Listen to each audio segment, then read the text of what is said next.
The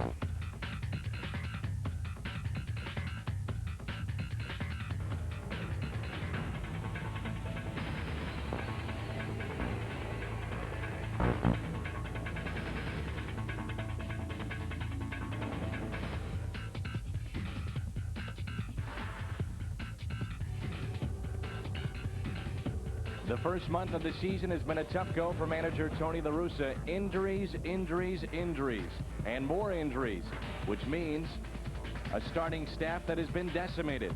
We're at the Big O in Montreal. It's game 2 of this 3-game set, and it's now on WB11. With Al Rabowski, I'm Dan McLaughlin. Welcome to Cardinal Baseball, everybody. And certainly this long road trip has been very long, and the injuries have taken their toll. But Mike Crudale will make a start here today, and Tony La Russa gets a big win last night. Really does, and I think emotionally how long this trip has been, how draining it's been with all the injuries. If we would have lost that game last night, I didn't like our chances the next 2 days. But we won that game. The offense did exactly what Tony hoped they would do. They persevered. They kept on battling. They came back time after time and finally rewarded him with a victory. So I think today this is a big game because it's a bullpen start. And Mike Crudale gets the ball, but Tony's best estimates, only because he's not been geared for to pitch longer, is 3 innings.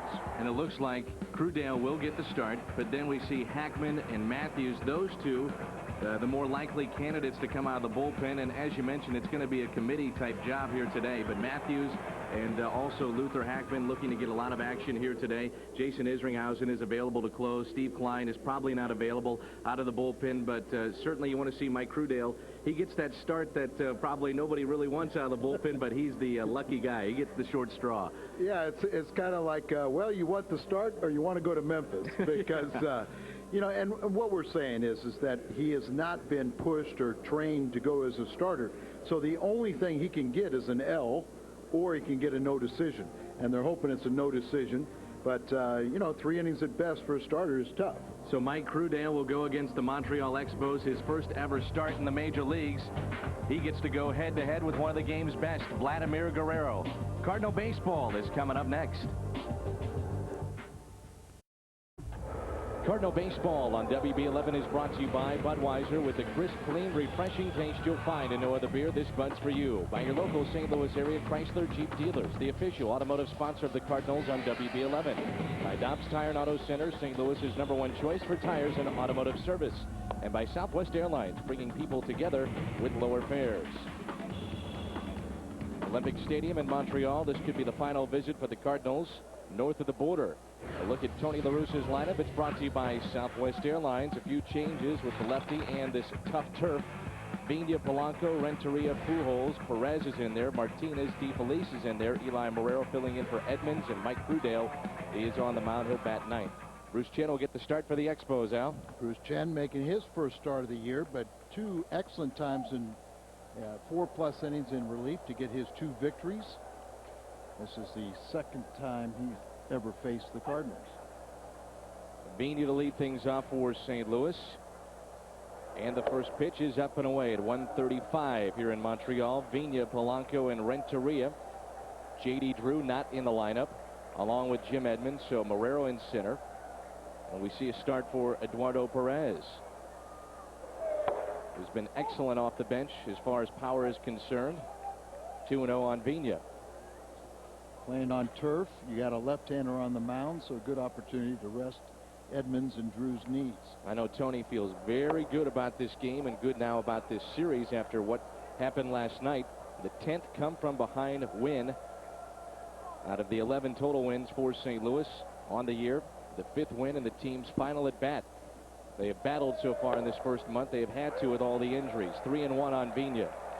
Nice to see Vina go up there and really take pitches, get himself into a good hitting count. We're talking last night after the game. I can't remember the last time he has started the game and took a pitch. Yeah, it seems like he was up there swinging. He did that in yesterday's game. Draws the leadoff walk. Let's go around the horn. A look at the defense of the Expos, brought to you by Dobbs, Stevens, and Vidro on the right side of the infield. Mordecai gets a start. He was off the bench last night. Cabrera, the Gold Glove winner, he's at short. In the outfield, Henry Rodriguez, a former Expo, back with the club. He's in left. Bergeron in center. He can run him down. Vladimir Guerrero, one of the top arms in the game, is in right, and Michael Barrett is behind the plate.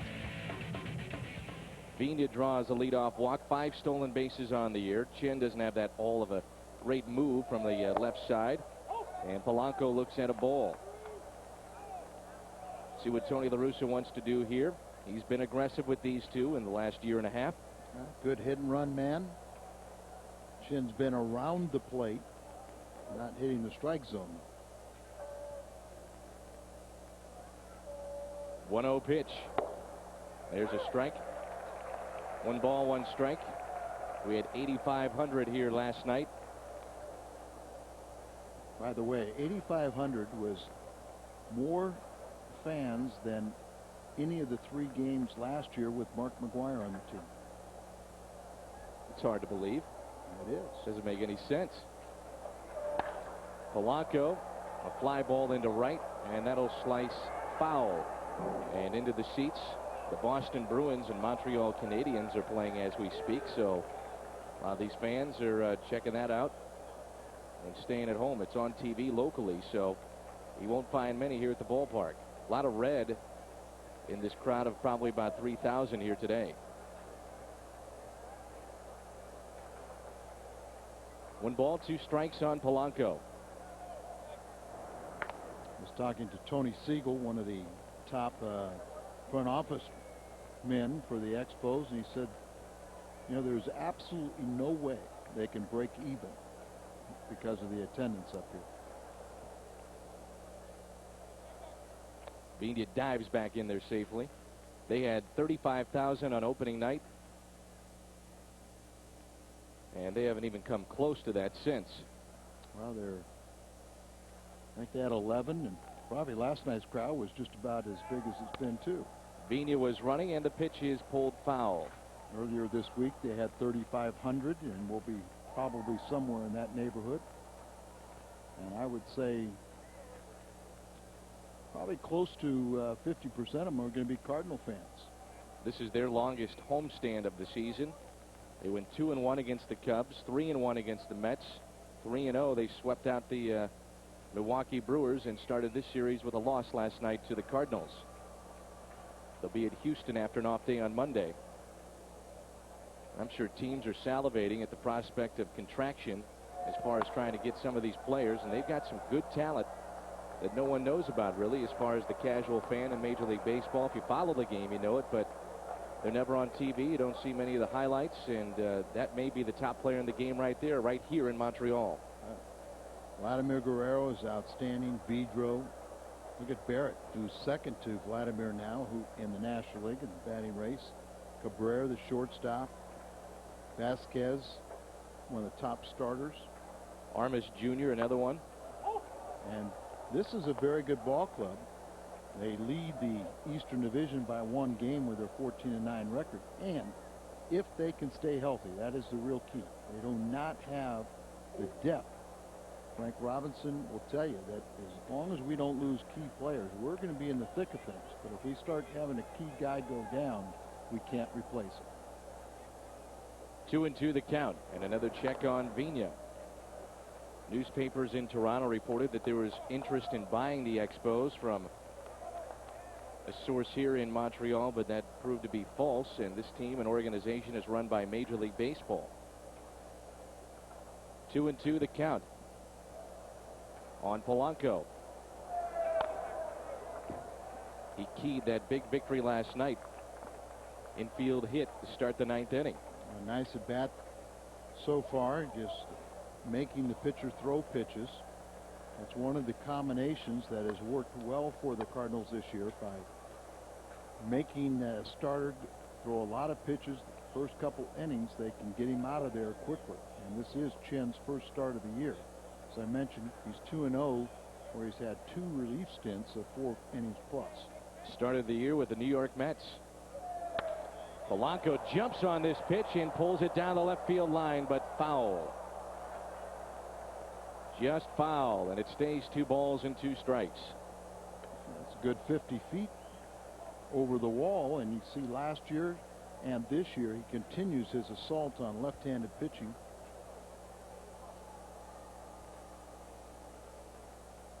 2 balls, 2 strikes. Beanie at first, nobody out. We're just underway here in the first. Swing and a miss, got him. First strikeout of the afternoon and the first out in this game. But he stayed up there and made this pitcher throw a lot of pitches. Chin, for a young man, 24 years of age, he's been with 4 different clubs. See his numbers. Home, very good, 2-0. ERA under 1. Road, not that bad. All those games were in relief. Here's Renteria, batting third today. He's had 5 2-out RBIs in the past 6 games and has 10 2-out RBIs overall, 15 on the year, and hitting just a shade under 300. Good start to his year. He's hit safely in 16 of the first 22 games for the Redbirds. 0-2 with Pujols on deck. We've seen Renteria go the other way, and that's a sign of his success at pulling off pitches and not swinging for the fences. And we saw an awful lot last night that they are going to predominantly pitch the hitters away.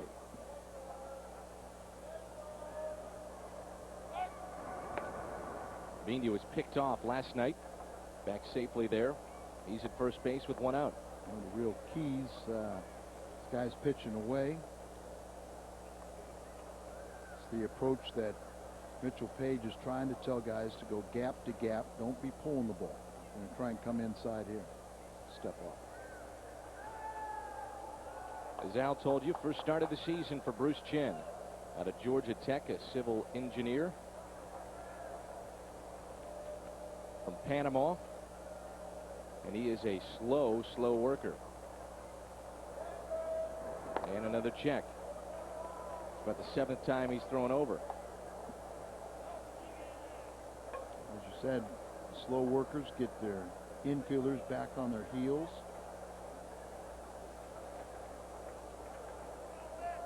The 0-2 pitch. Check swing. Did not go, says Tim Welke, our first base umpire.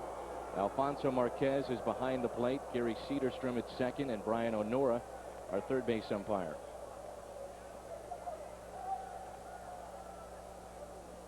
One and two, the count on Renteria, the 26-year-old shortstop. Got him. 2 strikeouts in the inning. And there's 2 away, and it's up to Pujols.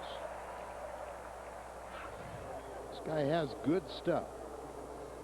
And you just kind of have to wonder why he has moved around to 4 different clubs.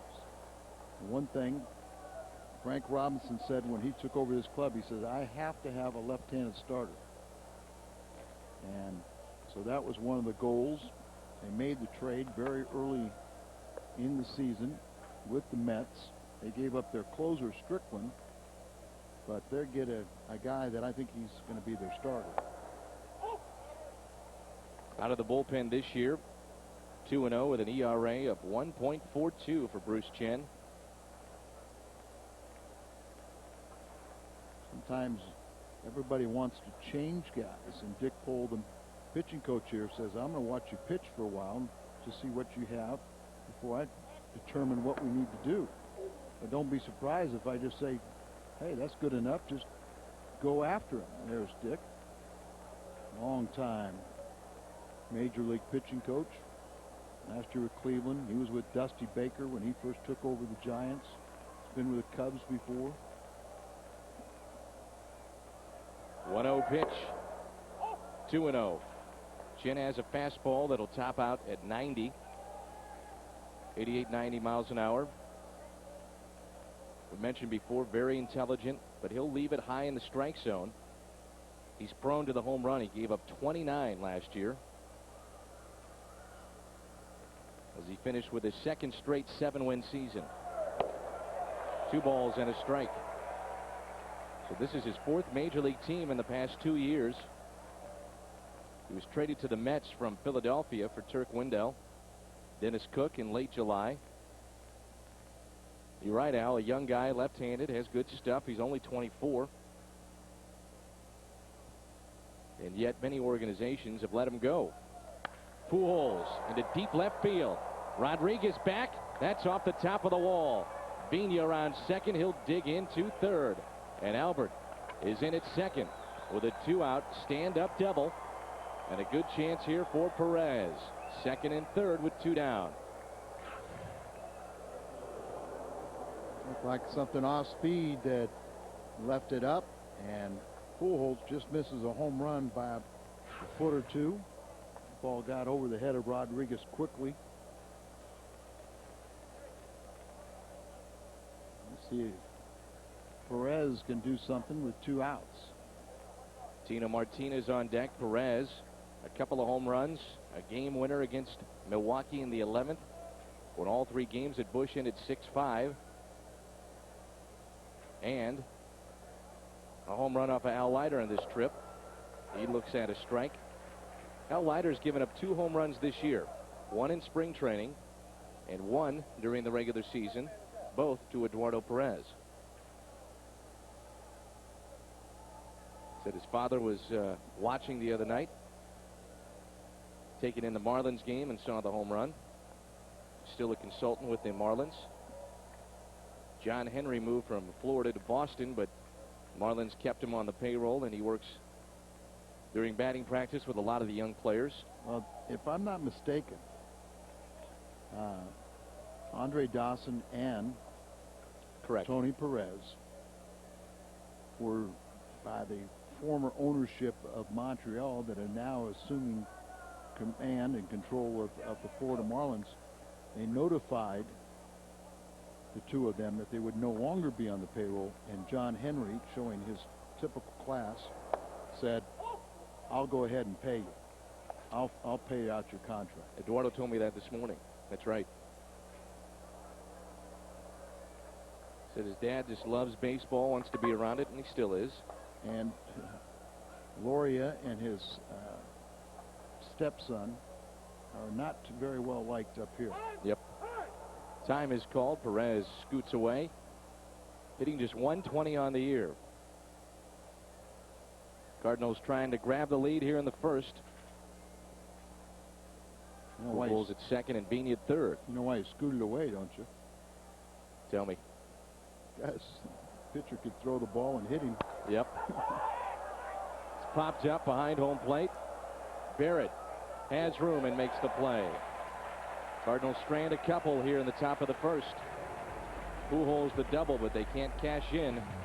No score early on.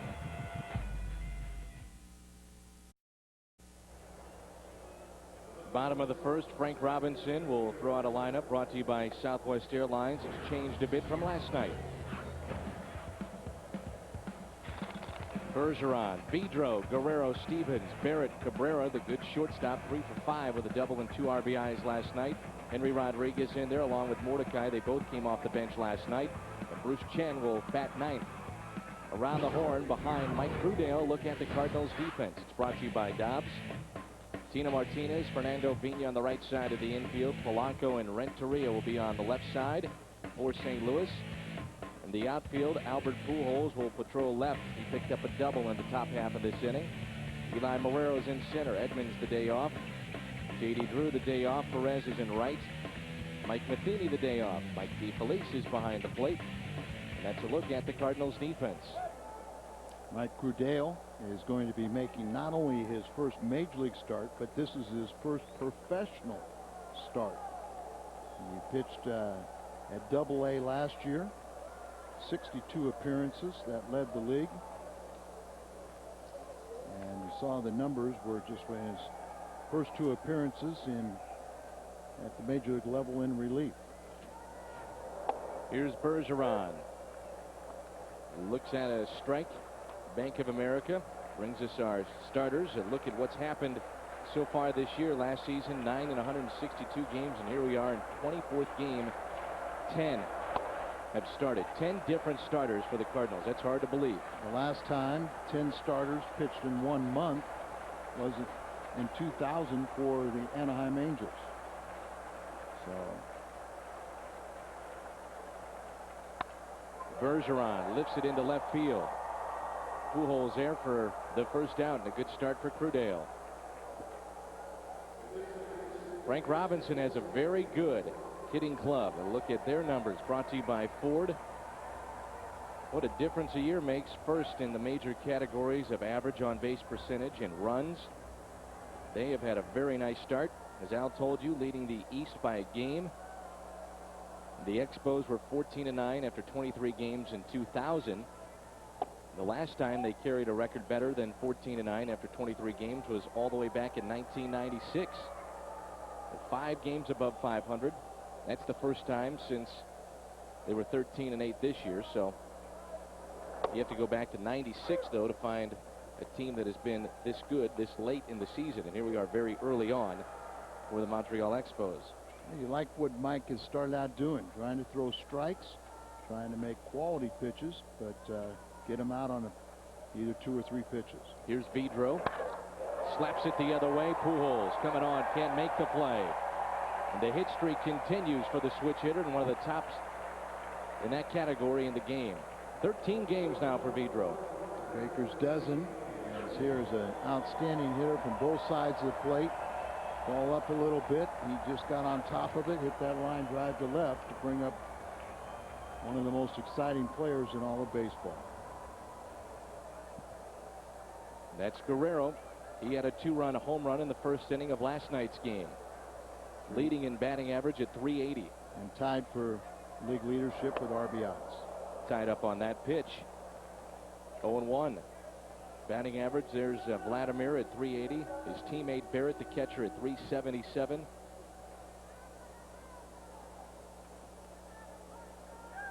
Clint Hurdle, by the way, in Colorado after the firing of their manager. Congratulations to him as Guerrero fouls that away. Buddy Bell was let go by the Rockies organization after a rocky start.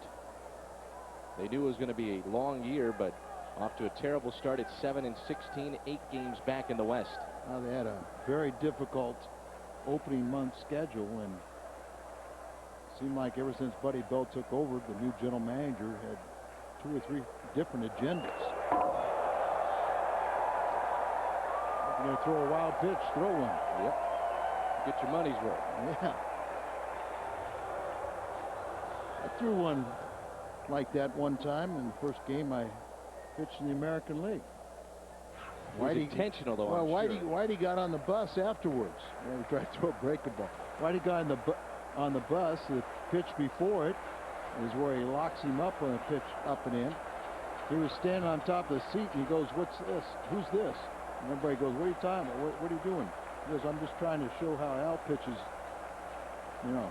And I said, "Well, you told me it was a high ball league."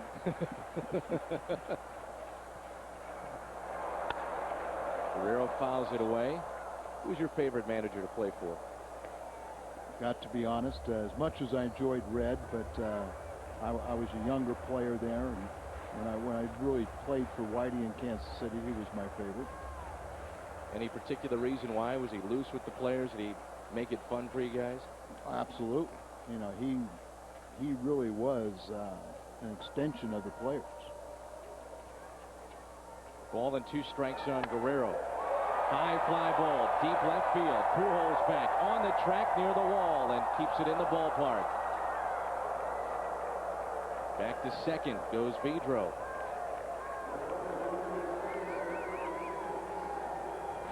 Watch DeFelice. Let's check out the location. Set up away. He wants the ball to bounce. Bounce it in the dirt. Keep it down. That is not down, and almost backed up, but it had enough movement on it that he didn't center it on the good part of the bat. And you know what? He got an out. Yep. That's all that matters. So there's 2 outs, and here's Lee Stevens. Hitting .273, 5 home runs, and 17 RBIs, the first baseman of the Expos. Trying to give Montreal the first lead of the game. Mike Crudale, 25 out of San Diego. Spent the entire season at New Haven, the AA affiliate. A year ago, 62 games pitched. That led the Eastern League. And a career high for him. Throw down to second. Vidro back in there. Those tops in the Cardinals farm system as well, those 62 games pitched.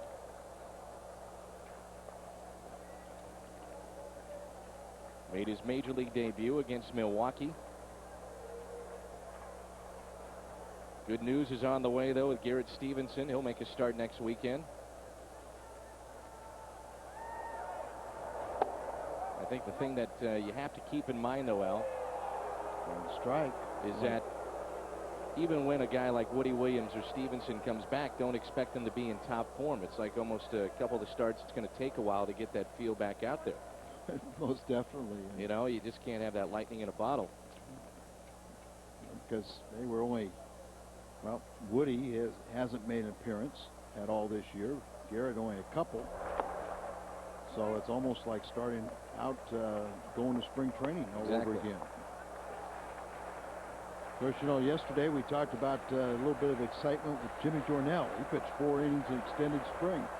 You know, he was the up-and-coming guy.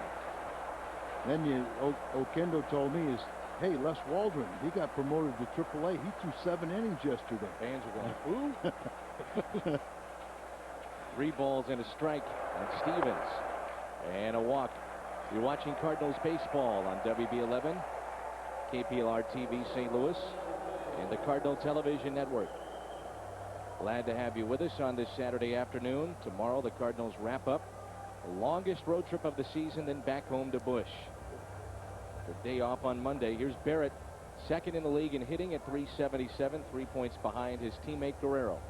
And that would be awesome, is win this game, have our record at 500, and then win tomorrow. And, you know, that's quite an accomplishment, losing 5 starters to the disabled list. Stevenson, Woody Williams, Andy Bennis, Rick Ankiel. And, you know, I've been on a lot of clubs where they'll tell you after 30, 40 games, if you're 500, they'll take that. A 1 pitch. 1-1. Right-handed pitching. This guy has been tearing it up. 408. Tops in the National League. We're talking about a guy that struggled the last couple of years. Barrett last year hit 250, 6 home runs, 38 RBIs. The 1-1. Lifted off the glove of Renteria. Thought about throwing behind Vidro, and he saves a run. I think he would have had Vidro, the lead runner, if he could have had the handle on it. He got up as high as he could, right at the apex of his jump, and then with the looseness of his webbing, flips the ball back out. Vidro coming hard. He thinks it's going to be by, and there he would have been dead, but Renteria just had a little trouble. Had to double clutch the ball, got away from him one time, and so Barrett gets an infield single. 2 base hits here in the first, and a walk. Bases loaded with 2 outs, and here's Cabrera. 3 for 5 last night. Average up to 276.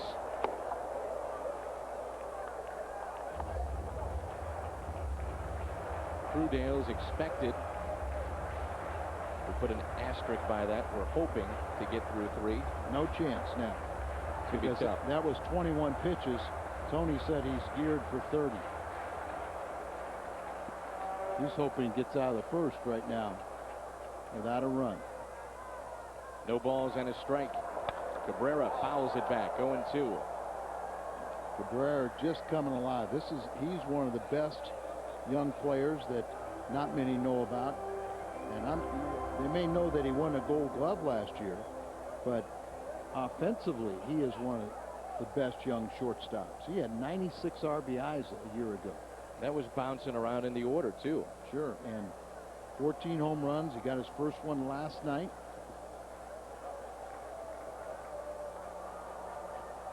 In the hole here, no balls and 2 strikes with the bases loaded. Fly ball left field, and this will do it. Bases loaded, left stranded. Pujols takes it in, and Crudale, a nice job. 8 more innings. Keep thinking that way. No score after 1. Top of the second, no score. Crudale got out of a dangerous situation with the bases loaded in the first. What's on tap is brought to you by Budweiser. Tomorrow will come your way on WB11 and the Cardinal Television Network at 12:30 here from Montreal. Then Friday will be our next telecast, 6:30, Fox Sports Net. Cardinals tonight, the award-winning pregame show. And at 7, the first pitch. Atlanta will come to town. Bruce Chin in his second inning of work. His first start of the 2002 season. Tina Martinez, Mike DeFelice, and Eli Marrero for St. Louis. Tino has the average above the Mendoza line. That's good news. It's a 203. 4-game hitting streak. He's hit 400 during that time. At his first multi-hit game Wednesday night against New York, and his return to the Big Apple. 0 for 1 today. Both these clubs, good hitting teams in the National League.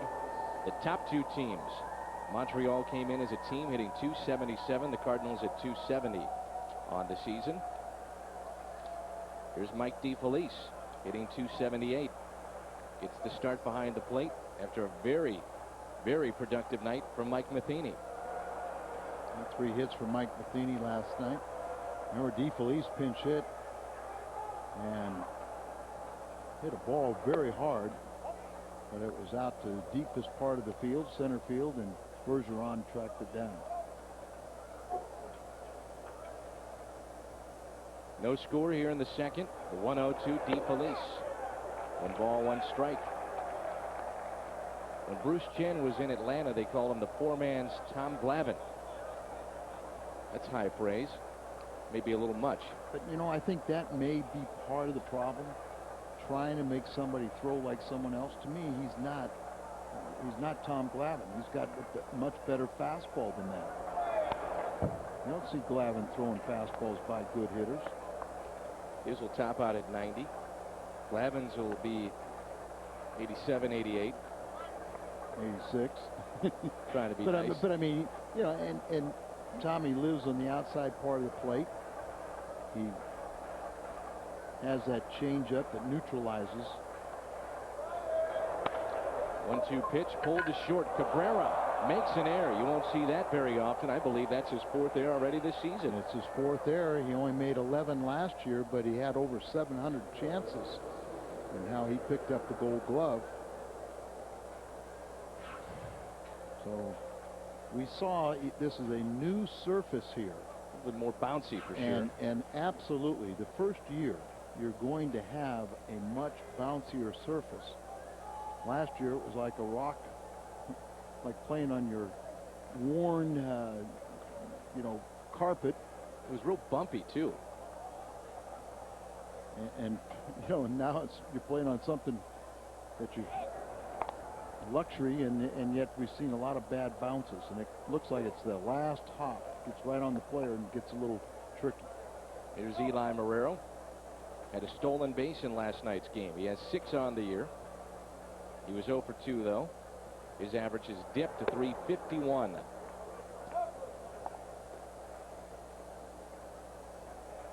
Eli is 0 for his last 11.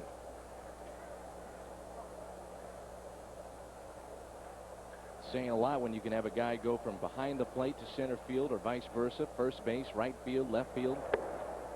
Mr. Versatility, and he's been used wisely by Tony La Russa this year. Just a great athlete. Well, you just hope that he hasn't gone in this tailspin because he's thinking about home runs. Violent swing, and it's been a little bit out of control as of late. And he got so hot because he was swinging very controlled and taking the ball up the middle, opposite field. But he made a unbelievable comment to Mitchell Page that he said, you know, yeah, but I'm not hitting home runs. Mitchell Page says, no, that's not the way to think. Those will come. Just keep on hitting the ball hard. 2 balls and a strike. There's what you're talking about, that fastball by Chen. Yeah, and the changeup has nowhere the consistency. I think Pujols hit the changeup off the left field wall.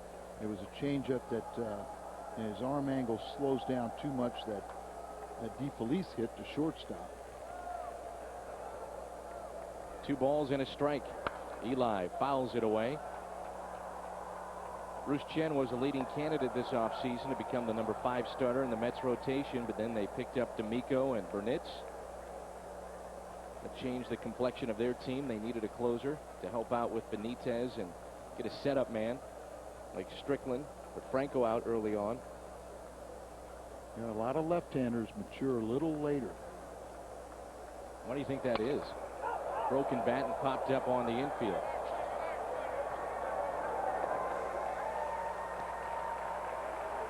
Sunday, May 5th, the Cardinals play the Braves. It's Gateway Arch Run the Bases Day. All fans ages 15 and under will be allowed to run the bases after the Cardinals game and receive a free tram ride ticket courtesy of the Gateway Arch. 421-3060 or stlcardinals.com. It's just hard to say, other than the fact that there's not that many, so they don't have other guys to emulate or Did it to happen talk with you? to. I only had one pitch. Pretty hard to get too confused. But you really feel that guys nowadays, the arms are there, they just don't know how to pitch. They rush to the big ones.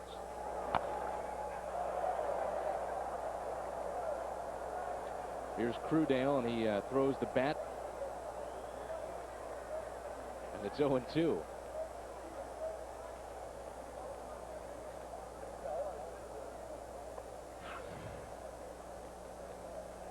Now, to some people, that is very interesting and good photography. Good video.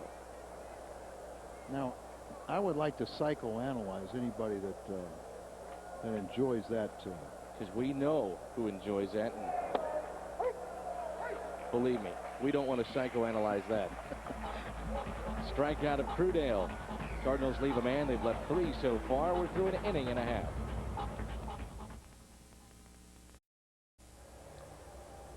Well, tomorrow following Cardinals baseball, Bruce Willis dives headfirst into trouble when he attempts to stop a terrorist attack in Die Hard 2. Sunday following Cardinals baseball, only here on WB11, following the game tomorrow at 12:30. Here's Crudale in his second inning of work, and probably his last inning after so many pitches in the first. No score as we move to the bottom of the second. Well, we just hope he can go out there and, you know, I mean, you talk about 30, maybe they can run it up to 40 pitches, but it's a long season, and you'll know quite quickly by the activity in the bullpen. Tony was saying that the likely candidates would be Crudale, then Mike Matthews, and Luther Hackman. Go 2-2-2 at best. Get yourself in the 6th inning and see what you can come up with from there. Yeah, I think he really is hoping that can get to that point. You have a lead would be the best scenario, or you have a tie game or something, but you have it close, and then you manage your bullpen just like it would be a regular game. 1 for 15 to start the year for Rodriguez. Fan favorite, rips it into right. Perez is there and makes that an adventure, but has the first out. Well, that was tattooed. Yeah, it was hit very hard, and of course came in kind of nonchalant, and then realized that ball's starting to take off, and it's a good thing he has about 6'4" frame to work with. He has not been the smoothest, let's say, in the outfield so far. We saw him in left a week ago at Milwaukee, struggled there, and that first attempt, that wasn't pretty. Here's Mordecai. Came off the bench last night, hitting .318. Mike Mordecai, he's been around for a while. Cashed some postseason checks with the Atlanta Braves. You got it. Hit .280 in 96 games a year ago. And he fouls that one away. Somehow, Danny, it's a little easier to be sitting on the bench for the Atlanta Braves, a club that's been in the postseason 10 straight years, maybe in jeopardy this year. But when you're sitting on the bench for the Montreal Expos the last couple of years, that's tough to take. Yep. And by virtue of his service time, you know, his salary starts getting up there a little bit. We're in the second, no score, 1 out. 2 balls and a strike.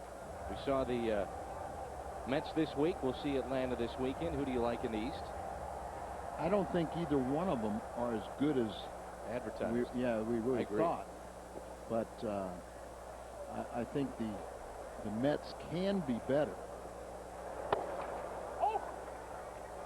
And the pitching is.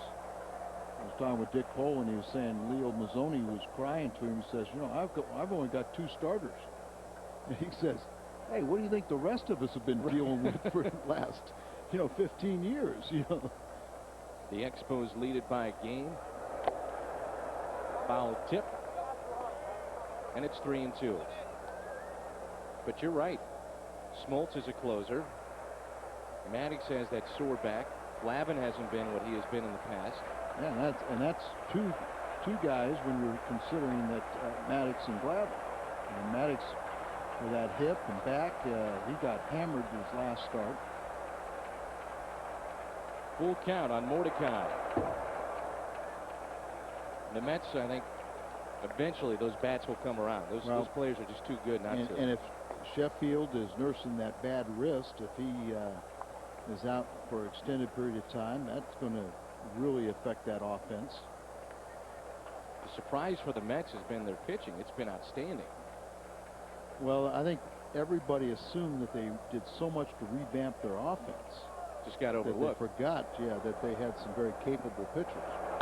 The 3-2 pitch driven into center field. Guerrero has it. Plenty of room out there. I remember Sean Estes threw a one-hitter yesterday. They've got D'Amico, Estes, now Leiter, Pedro Estacio, great closer in Benitez. Franco will be healthy soon enough.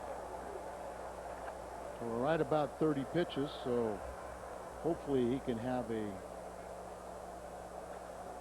short work of the pitcher, Chen, who is 2 for 4 on the year. 23 pitches in the first inning, and that's the 10th pitch thrown by Mike Prudale. Okay, I was thinking 21.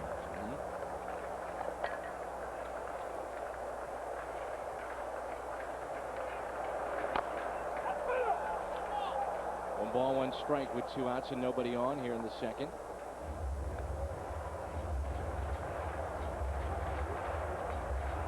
Good work by Prudale. Only 25. He was selected in the 24th round back in '99. Signed through this season. Well, he'd love a long-term contract right now. And a 1-2-3 inning. Easy chance for Renteria. So good work by Prudale on this start. Top of the order due up in the third. Vina, Polanco, Renteria. Cardinals baseball on WB11. Mike Shannon has a great night coming up. 5 o'clock on Thursday after the Businessman Special at the ballpark. Benefits Cardinals Care, and it's a celebrity dinner with Isringhausen, Vina, Mike Matthews, Steve Klein. There'll be celebrity waiters along with Mike. It's over at his restaurant. We hope you stop on by. All benefits Cardinals Care, $125 a plate. 421-1540. 421-1540 for more information. Jim Jackson, by the way, the radio engineer, will also be there. Yeah, but I think one thing we got the ball players, and there'll be current players, former players. Red Shaney's, I think, will be there. Yeah, Bing Devine, Lee Thomas, but they are going to be celebrity waiters. Right. So if you ever want to tip a ball player, if you don't think they make enough money, here's your chance. No one's going now. Of course they're going. Hey, you got great food at Shannon's. There you go. And a great cause. Help out Cardinals Care. So they've got a gourmet dinner. They'll pour you a fine wine. Terrific prizes. Mike Shannon steak and seafood at 7th and Chestnut. Cardinal memorabilia also there. As much as we've heard about wine coming out of the KMOX radio booth this week, you guys should go just for the wine. What are you saying, Al? Joel Myers is bringing a little California Reds to the booth. There's Joel. Julia Childs working with Mike tonight. Horton Watkins. What high school did you go to? Oh, man. Wearing us out. On 1 and 2, Vina flies to right. Mike Matthews is tuning up, so a pretty good indication that he will pitch the third. So Prudale at least keeps this a scoreless game. Here's Polanco. He struck out back in the first. 3 strikeouts for Bruce Chen on the afternoon. So you go see a Cardinals game at Busch on Thursday and head on over to Shannon's. You'll be over there, right? We'll put you on the spot. I have not confirmed, but I've been very seriously thinking about it, and I'm sure I'll be there. 2 outs. That'll bring in Renteria. Since I'm the only one that probably has any experience of being a waiter at these things.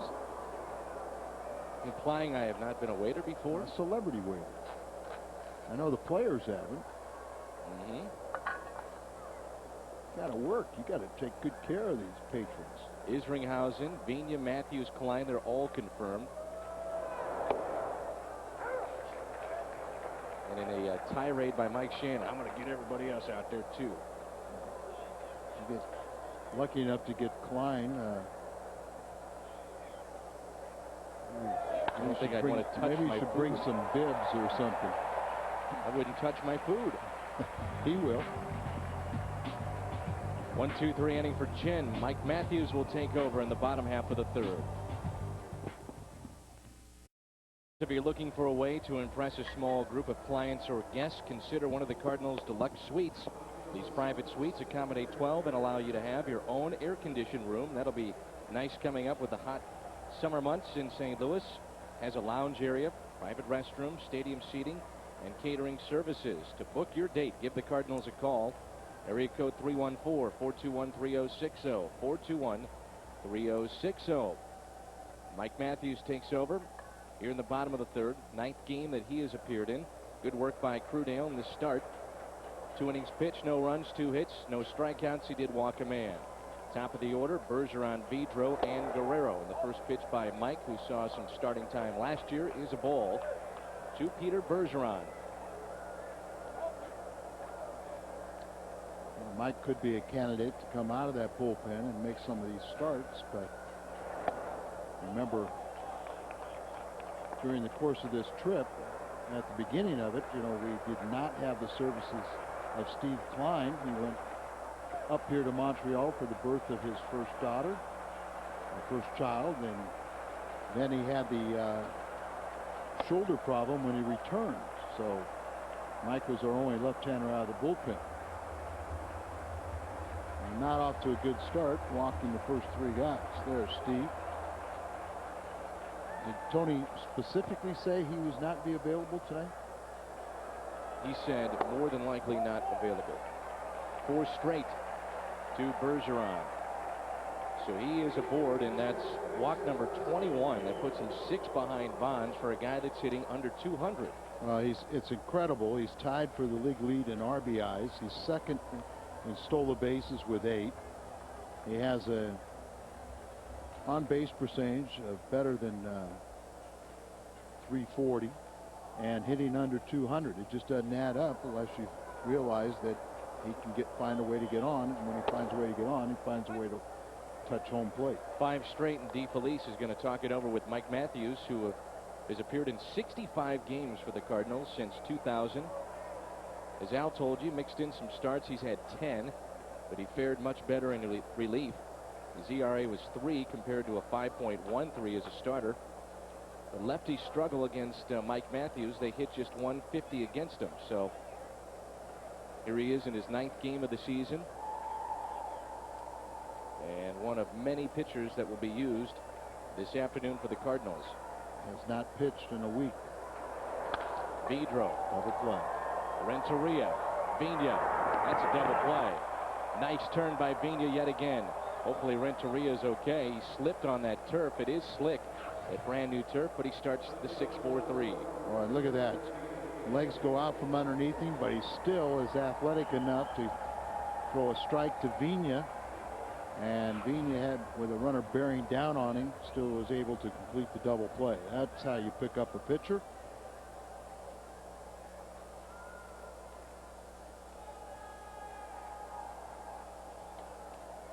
Two outs, nobody on. Here is Vladimir Guerrero. This is our Pizza Hut perfect delivery of the game, and it's the delivery by Vigna. Nobody turns it better at second. Well, they practice at that. And Runner got a little close because of his speed and the fact that with the slip, Renteria, he didn't get it as quickly to being as he normally would.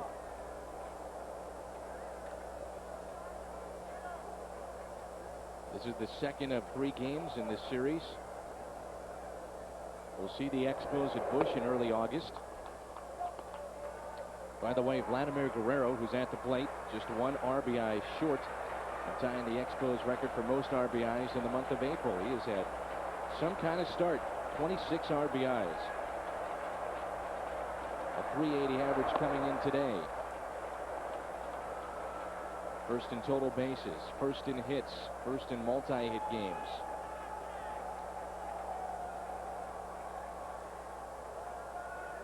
Three balls and a strike. DeFelice sets up outside, and they'll be content to walk him with 2 outs. That'll bring in Lee Stevens, who walked his first time up, left-handed hitter, against the lefty Mike Matthews. He'll take that all day. 11 pitches thrown by Matthews. We'll keep an eye on that. The pitch counts for each reliever as they come in. They'll be extended a bit today. It shouldn't be that much of a concern for Matthews. Trudale threw 35 in his 2 innings of work. Fought off into shallow left field. Pujols coming on.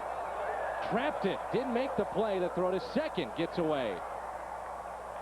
Boy, a late jump by Albert, and that's got to be caught.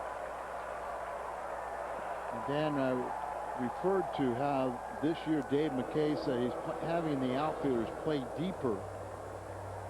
And I have seen more balls fall in front. What a nice job that he does there to scoop it. How deep he is there. Well, and for a left-handed batter, you know, I just remember Stevens more as a pull guy.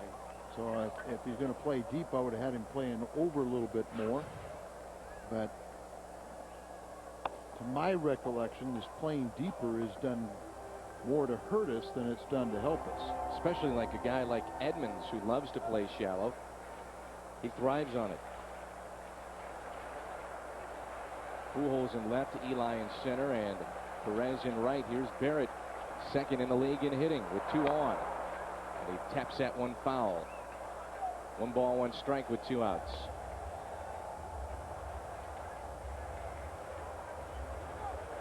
Michael Barrett in day games hitting .529. .529. And he's back over his teammate Vladimir Guerrero to take over top spot in batting average in the National League. He's at .387 with a base hit back in the first. 2 balls, 1 strike with Cabrera on deck. Mike Matthews, 28-year-old left-hander. Here in the 3rd inning.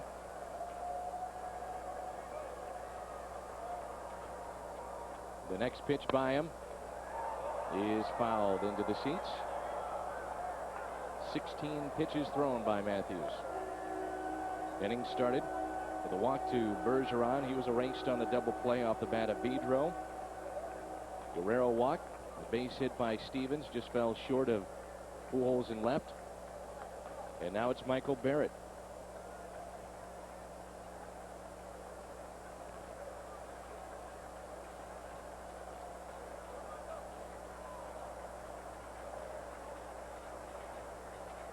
Two-two pitch. Fights it off. Little looper to Martinez, and the Expos are done in their half of the 3rd. They have left 5.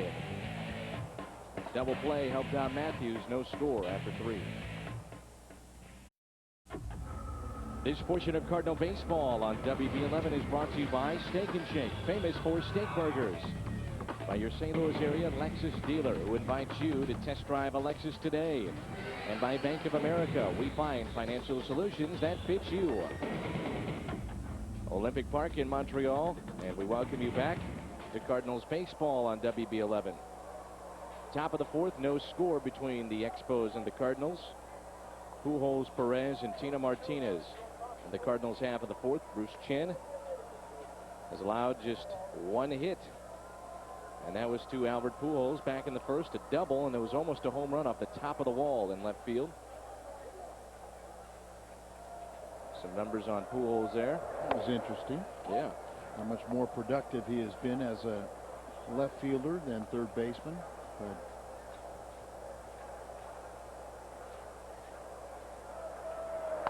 he's in left field here today. He reached base 3 times last night. With his 9th double, you can make it 10 now. That's a team high, a single and a walk last night as well. Now the short hop he got out there on Lee Stevens' ball, it just kind of shows how he's fearless where he plays. So that was not an easy play. He made it look easy. Ball and 2 strikes on Albert Pujols. Bruce Chen has done a nice job so far with allowing just 1 hit. He struck out 3. Well, we have to see how far he goes in his first start of the year. 6 appearances before the start were out of the bullpen. 1 with the Mets, the other 5 with Montreal. But remember, in 2 of his bullpen appearances, he went 4+ innings in relief. 2-2 pitch, and Albert was right on it.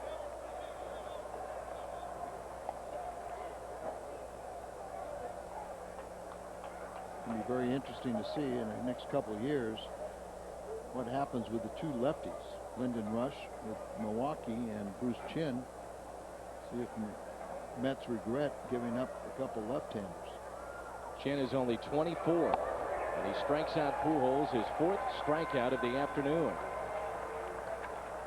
4 strikeouts, and Albert is 1 for 2. So what I'm saying, when he can throw balls by hitters of the caliber of Pujols, you don't say he's the reincarnation of Tom Glavine. Right. Eduardo Perez will step in at the big home run on this road trip against Al Leiter on Wednesday night. Popped out his first time up, and goodbye. No doubt about this one. 1-0 St. Louis on the home run by Perez. His 3rd of the season, his 4th RBI, and the 2nd hit of the afternoon against Chen, and it puts the Cardinals on top. He unloaded on that one. He talked about his nemesis is the home run ball. Pujols missed a home run by 3 feet or so on the first time up. Here, jumping on the first pitch. And one of the things that you can look at, even though this ball is out away from him a bit, that he's in somewhat of a pattern. I'll say, if not 100%, virtually 90% of all first pitches are fastballs. It's interesting that you say that. Watching film of Chen before the game with Eduardo Perez, he said the exact same thing. He'll get into a pattern, and Perez, studying the film, makes him pay. And that's what you, as a pitcher, you try to avoid, and what a hitter tries to set up. They'll try and look for patterns and then take advantage of it. Here is Tino. Quickly 3-0 on the Cardinal first baseman, who grounded out to second his first time up. Cardinals lead at 1-0 on the home run by Perez. Boy, he crushed that. No doubt about it. That went over the temporary stands and went into the blue seats behind the temporary stands, part of the original structure. First walk allowed by Chen. He was a little shooken up after that home run, 4 straight. And here's Mike DeFelice with 1 out, Tino at first, and a 1-0 Cardinal lead. Cardinals will have Matt Morris. He's been the one constant in the rotation for St. Louis. Tomorrow afternoon, Frank Robinson still unsure about his starter. 5 Cardinals have been on the disabled list from their starting rotation. Well, the loser last night was one of his starters. Probably was supposed to start right Sunday, and whether he can make the start or not. They went through every one of their bullpen except for Graham Lloyd, who Robinson, Frank told me, he said if I would have asked him, he would have pitched, but I didn't want to pitch. Needed a day off. No balls and a strike on DeFelice. Looks down at Jose Oquendo, tells him swing away. here in the 4th inning with Tino at first and just one out. Marrero on deck. You go back to last night's game, too. A blown save for Isringhausen, but lost in all the scoring and what took place by the 11th inning. It was still 1st and 2nd, nobody out, and Isringhausen had 3, 4, and 5 coming up, and he got out of the inning. Kept his composure. Nasty breaking ball there by Chen. DeFelice looked like he was just waiting for the fastball and got fooled on the last 2 deliveries. Sitting there geared for the fastball, and there it is, a breaking ball, and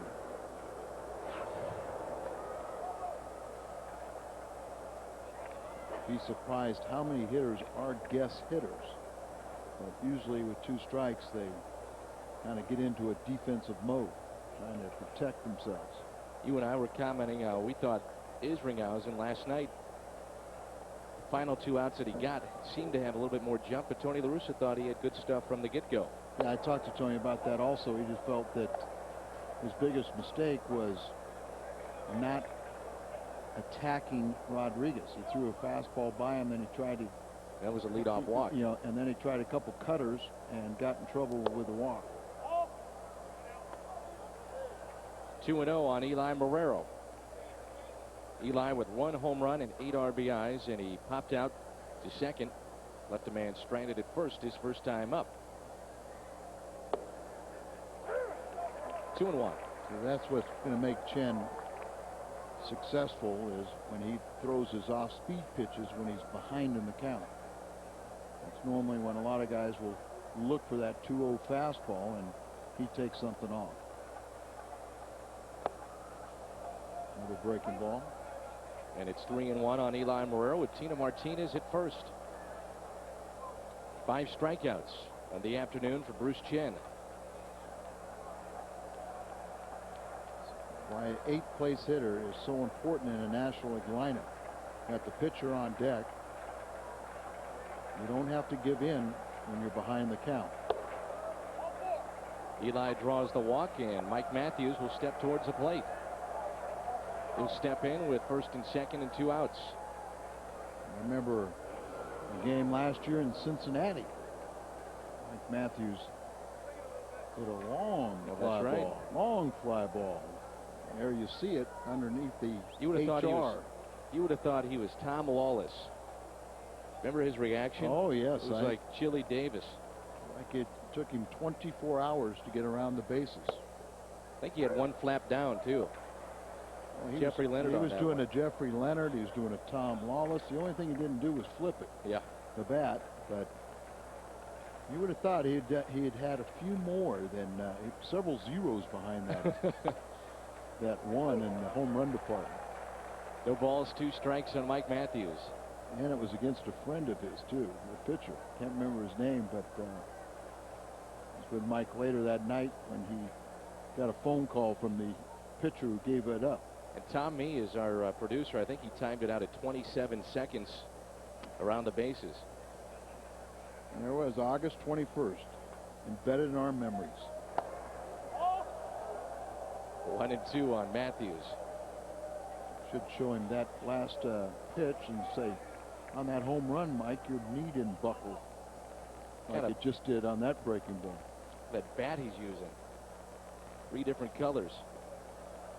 It's like he just got it at Johnny Mack's. Yep. 2-2 on Mike Matthews with 2 on and 2 outs.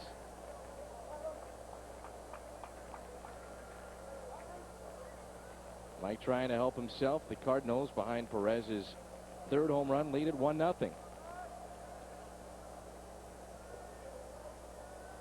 Tino at second. Eli at first, and a strikeout for Bruce Chen. That's number 6 of the afternoon.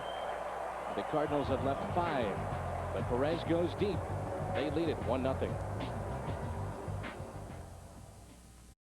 Fans, if you're planning to take your family to Six Flags next month, the Cardinals and Six Flags have teamed up to offer families one of the best values of the summer. Saturday, May 4th, the Cardinals play the Braves at Six Flags Day at the ballpark. All fans with a paid admission receive a Six Flags coupon with 2 great offers. Good for one free kids admission ticket and $10 off any adult general admission ticket. Cardinals number is 421-3060, 421-3060, or log on to stlcardinals.com and get all the information. Here's Mike Matthews in his second inning of work. So far, so good with his bullpen by committee start. Usually talking about bullpen by committee to finish a game. This one's a complete game. Here's Cabrera, Rodriguez, and then Mordecai. Matthews saw the top of the order to begin the third inning. And this is the number 6 man in the order, Cabrera. Left the bases loaded. Back in the first. Trudell went 2 innings. No runs, 2 hits. Did not strike out a man, and he walked 1 on 35 pitches. 1-0 Cardinals. Eduardo Perez, if you're just joining us, a home run. And the Cardinals only have 2 hits against Bruce Chen. Montreal has 3 hits on the afternoon. 2 balls and a strike on the Gold Glover, Cabrera. This is not a team that you want to fall behind on consistently, and that's what Mike has done.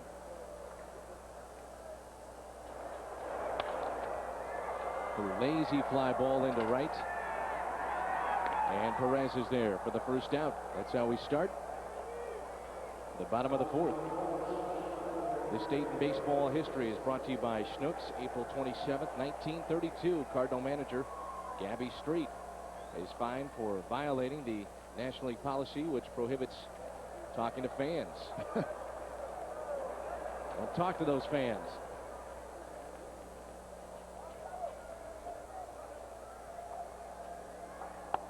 Oh, Henry Rodriguez, his first time in an Expos uniform since '97. And he's 1 for 16 in his return. Hitting .063, came off the bench in last night's game. Had some productive years with Chicago, he and Sammy Sosa.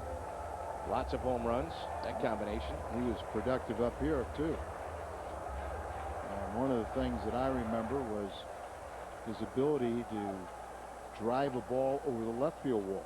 He made a mistake, he'd lose it in right, but he could hit it out in left. 1-2 the count.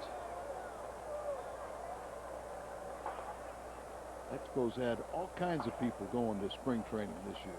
Canseco was another. Canseco was one of them, but I mean, they were trying to resurrect a lot of guys. Tim Raines.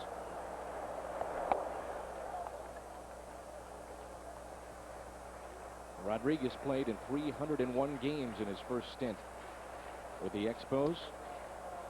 He had 31 home runs in '98 with the Cubs. And he and Sosa combined for 97 that year.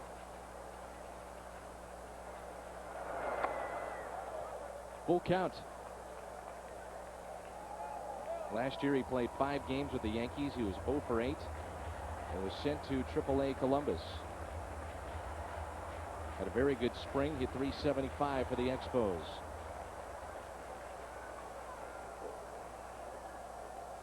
This will be pitch number 27 by Mike Matthews in his second inning of work.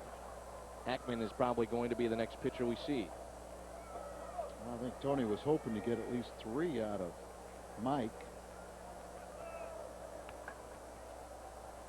Full count on Rodriguez. He held up, and it's a walk. Second, or rather, check that, the third walk issued by Mike Matthews. He had 2 in the third, and his first walk here in the 4th. Just hasn't been sharp. Falling behind to a lot of hitters. And now he has the 8th and 9th base hitters, so should get out of this inning, but he'll deal with Mordecai with a man on. Mike was 0 for 1 last night. Pinch hitting for Britt Reams. Lined out in the 10th. He can play second, short, or third base. He's played all 3 this year. Looks at a strike.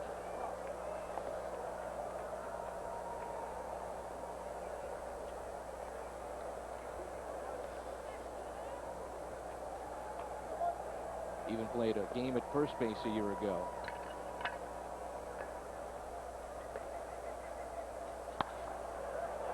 Fly ball to center.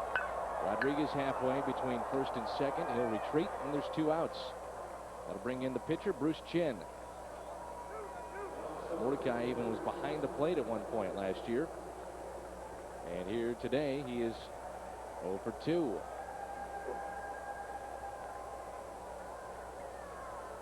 He's the Expos man of all trades in many ways.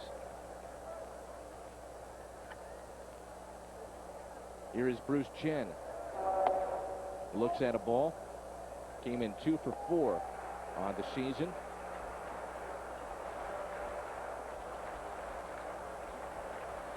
Most of the games in the National League will be played later tonight. Mets lead Milwaukee in the 7th. Good pitch there by Matthews. 1 ball, 1 strike. It's 2-0 at Shea Stadium in New York in the 7th inning in the Mets' favor. Cardinals come in 3.5 games out in the Central. Cincinnati leads it by a half game over Pittsburgh. Looks like Cincinnati is off to an 8-1 lead in the bottom of the 5th over San Francisco. We'll see them on our next road trip. Rain between LA and Chicago.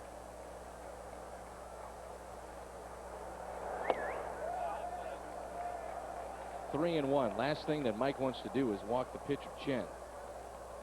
With 2 outs, you're in the bottom of the 4th.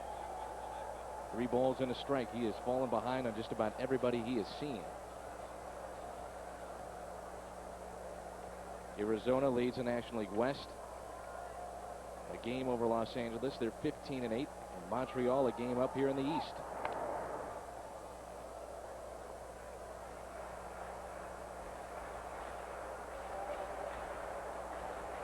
Rodriguez, Mike was trying to see if he was lulled to sleep with all these balls. There's a good pitch.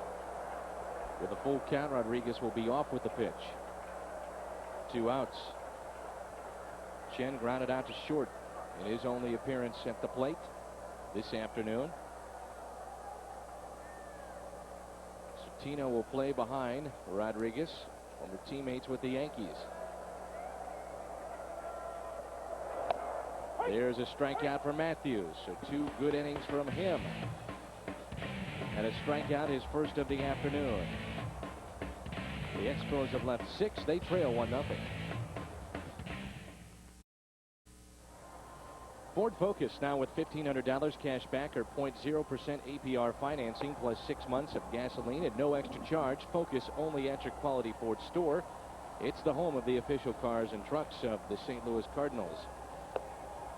That's the shortstop shoes right there. That's Orlando Cabrera. Chained his shoes between innings. And what we have seen in the first 2 games of this series, it is slick, in particular at short. We've seen Renteria slip a couple of times, once already earlier today. So Cabrera goes to the tennis shoes instead of the rubber soles. He's got tape on the right foot. New surface here in Montreal, and I don't think they'll get many complaints after what they played with the last few years. It was choppy, even though it was AstroTurf, and hard as a rock.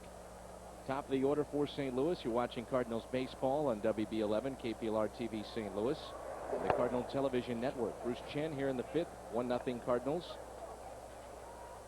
Al is alongside. I'm Dan McLaughlin. And our Bud Sports crew here in Montreal. Our final stop on this road trip. 3-0 on Vigna. Vigna today has walked, has left stranded at third, and flied to right.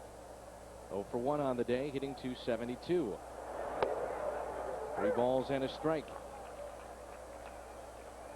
Mentioned Matt Morris will make the start here tomorrow afternoon for St. Louis. After the big win last night, Vigna shoots it the opposite way, and that's a base hit. That's how we start the top of the 5th. For the Cardinals, just their 3rd hit of the afternoon.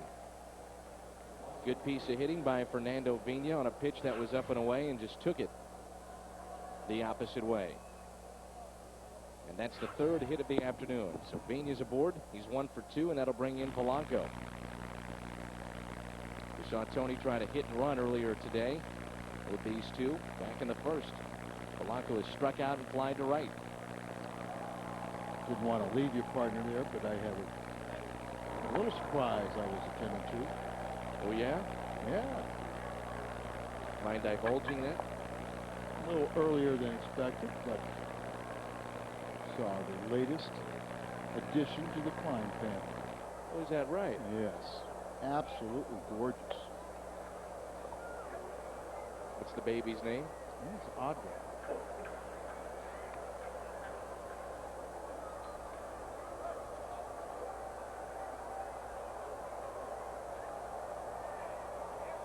One to nothing Cardinals here in the fifth. A breaking ball taken for a strike by Polanco. This game's just flying by at this pace. Snail's pace, no atmosphere, and a 1-0 lead. Oh, but like last night, it was worth staying around for. 3:44, 11-inning Cardinal victory, 7-6. Polanco, a base hit into right center field. Guerrero won't catch up with it. Vina's digging for third. He'll be waved home. Polanco will stop at second.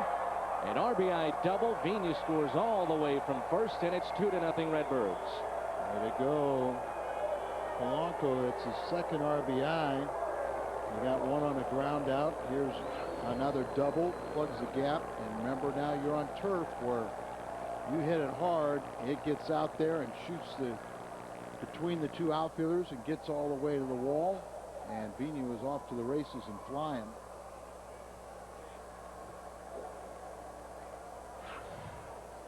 Polanco, the RBI, just his second RBI on the year. That brings in Renteria. 2-0 Cardinals. You knew Bruce Chen had thrown shutouts 4+ innings 2 times, but you didn't know how much more he'd get out of him than that. Yeah, you wonder if he's wearing down just a bit. His first start of the season after 6 appearances out of the bullpen. Yoshi is warming up.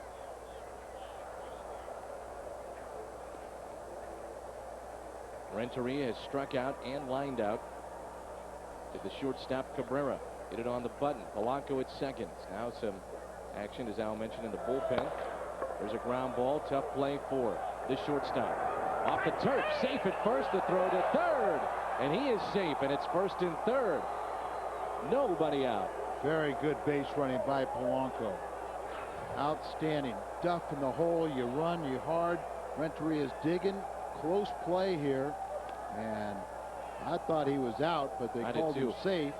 And then the throw off lines from Stevens. But a good base running aggressively by Polanco right there, and it paid off. Go back to Vina, and for you young kids, when you watch how somebody touches the base, when they're around the base, the quickest way is with your right foot there, or just the corner. You don't step on the middle of it. You step right on the corner and try to come across. There you see Frank Robinson was in agreement with me. Watch out. Now that's the director of discipline right there. You're arguing with Mr. Umpire. It's Tim Welke arguing with Frank Robinson. He's going to get his money's worth right now. I agree. Right. The replay showed he was out. Well, but I mean, what Welke's saying, in my estimation, hey, I might have blown it, but I thought it was this way.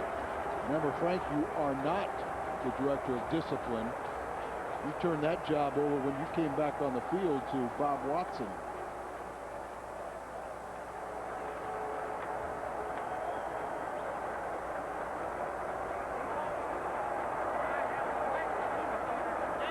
How long do you let him go? Chin has been sitting out there, hasn't thrown a pitch for a couple of minutes. Still nobody out. And they're going to give Frank a little bit of latitude because this is a one-year job. Take a look at it one more time. Tough play. Tries to get on top of it, get a little momentum behind the throw. Utilizes the turf. He's jumping for the bag, and it looks like it's in Stevens' glove. It's really close. You can't tell when he really collapses the glove. And now he's going to make a pitching change, I assume. First and third, nobody out. Robinson coming out. They have had a lot of activity in their bullpen with a right-hander warming up, as Al told you. Yoshi. Yep. Masada Yoshi. Been taken out of their rotation and put into the bullpen. He pitched in last night's game, and he's coming into this one here. That'll be it for the left-hander, Bruce Chen. Albert Pujols due up and a chance to bust the game wide open with nobody out. Nobody out here in the top of the fifth. It's first and third, and the Cardinals have a 2-0 lead. Masada Yoshi, the 36-year-old from Japan, will take over from Bruce Chen from Panama. It's a world game, the game of baseball, and Yoshi will appear for the 6th time this season. He was released by the Rockies at the end of spring training last year. The Expos picked him up a few weeks later. Pitched well for Montreal out of their bullpen at first and was promoted to the starting rotation in late May. He was inconsistent, though, as a starter and worked mostly in long relief in the second half with indifferent results. He was 2-7 with an ERA that was near 6 as a starter. Very much a control pitcher, changes speeds up and down with an average fastball and slider. And they found that once he got to about the 75 pitch mark, he really struggled, so they moved him into long relief and out of the bullpen. Here is Albert Pujols. Albert, ground ball left side. That's a base hit. 3-0 Cardinals. Pujols with the RBI. That's number 19, tops in that department for St. Louis. And Albert Pujols is 2 for 3 with a double. How important was that win last night? And then if you can jump out here, you've got a 3-0 lead. Hold on to this one. Got a powerful bench with Drew and Edmonds. Off-speed pitch way up in the zone, and he pulls it in between the hole. This is the kind of game the Cardinals needed. Now Edmonds is going to pinch hit here for Perez, who hit a home run his last time up.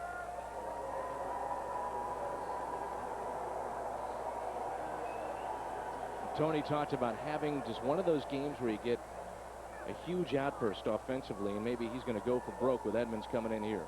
And the interesting thing, of the 9 losses that the Expos have sustained, there has never been one that has been more than 2 runs. They've all been 1 or 2 run losses. So here is Jimmy Edmonds with first and second. Still nobody out. And he fouled it back. Part of our auto tire look at the Cardinals. He's the auto tire pinch hitter. It's very easy to you. I wonder why. And 2. What a big night Jim had last night after he struggled but got to the 9th and picks up the RBIs to give the Cardinals the lead in the 9th. Fights this one off. That slicing foul. How many times will you see a guy hit a home run and be pinch hit for in his next at bat? Well, when the pinch hitter is Edmonds, you'll take that. Yeah, and I think Eduardo will sit there and say, okay, 1 for 2, and if I got us on the scoreboard the first time, I'll take that too. Get a little playing time and contribution. Jim was chopping at the bit to get in the lineup and told Tony La Russa he was fine, wanted to play, but he sat him for the first few innings, and he looks at a ball to make it 1-2. Well, remember, Jim fouled the ball off his knee last night, and he was getting a lot of extra treatment on the knee. Comes into this game just 0.02 of a percentage point below Drew for the lead average.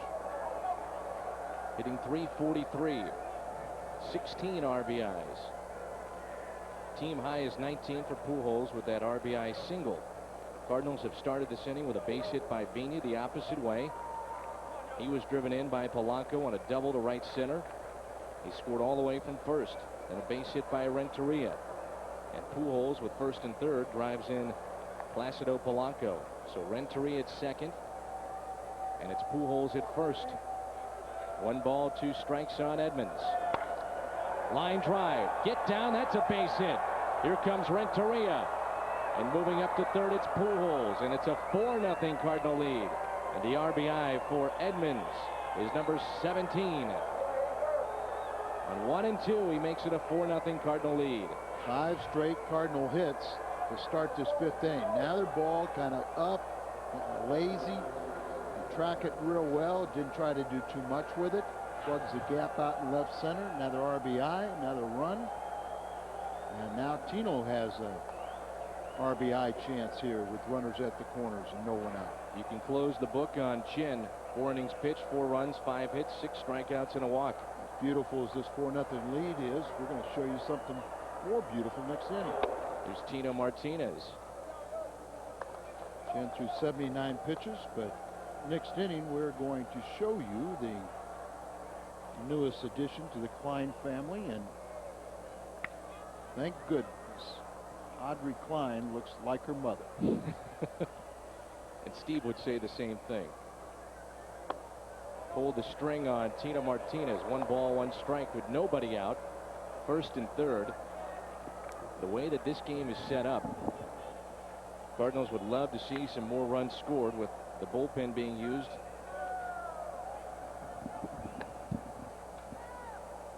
An awful lot this afternoon. Here's the 1-1 pitch. 2 balls and a strike. Martinez is grounded out to second and also walked back in the 4th. He's 0 for 1. DeFelice is on deck. Edmonds has made this a 4-0 Cardinal lead.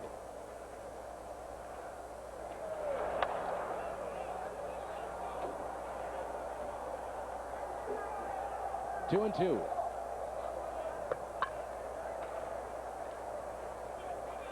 Most hitters, the worst thing they can do is be asking for a home run.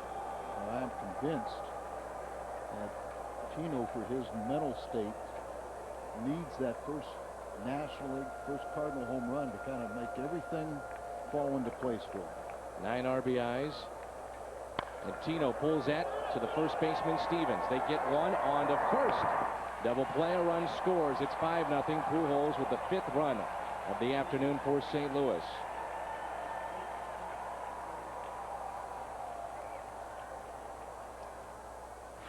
Seven hits on the afternoon and a 5-0 Cardinals lead. 3-6-3. Another run does score. No RBI credited to Tino. So a 5-0 lead. You can stretch out Matthews now. Well, you know, you don't, every pitch doesn't mean a tie ball game. So that's the biggest benefit. Tony was hoping out of Crudale, Matthews, and Hackman, who we'll probably see here today, one of those 3 would go 3 or more innings. And he's going to get that out of Mike Matthews, hopefully. Yeah, I think Mike would be the logical, but he's fallen behind the count. Virtually everyone his first 2 innings, but no one warming up, so he'll go back out there and he has a margin to work with. 1 ball, 1 strike on DeFelice. Pops that foul. Mike reached on an error. The 4th by Cabrera at short. That was in the 2nd inning. Was left stranded in the 2nd. And he struck out against Bruce Chin in the 4th. He's 0 for 2 on the day, hitting .263. 7 hits for the Cardinals and a 5-0 lead. A strikeout for Yoshi, his first. It started with Pena, then Polanco. How about Renteria, Pujols, Edmonds? 5-0.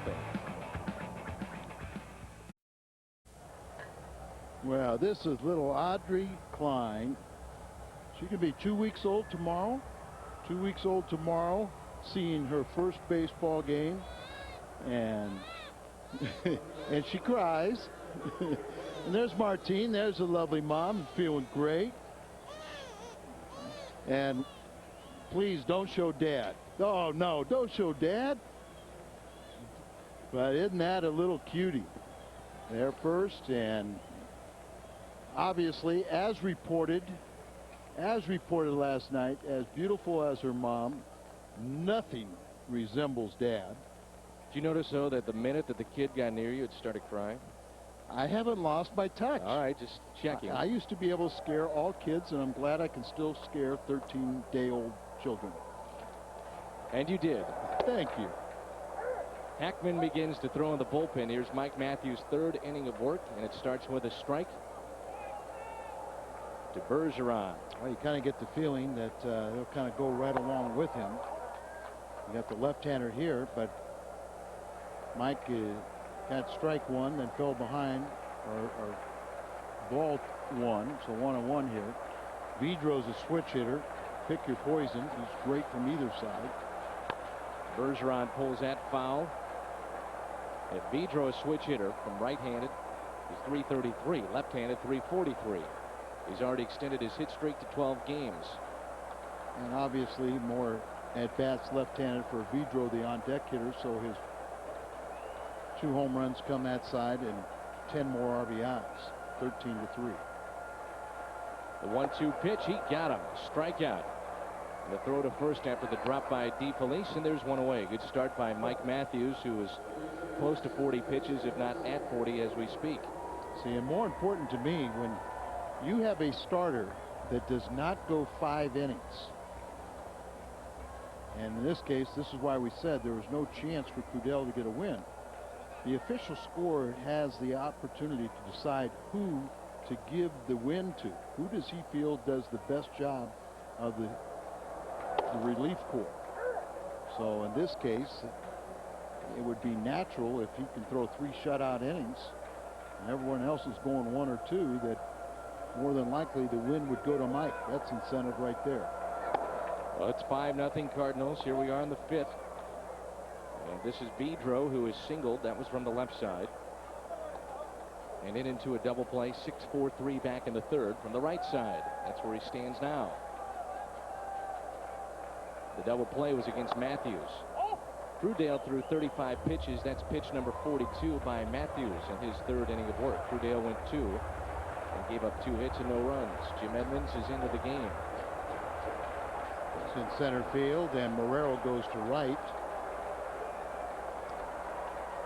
After they pinch hit for Perez. Stays in. Right.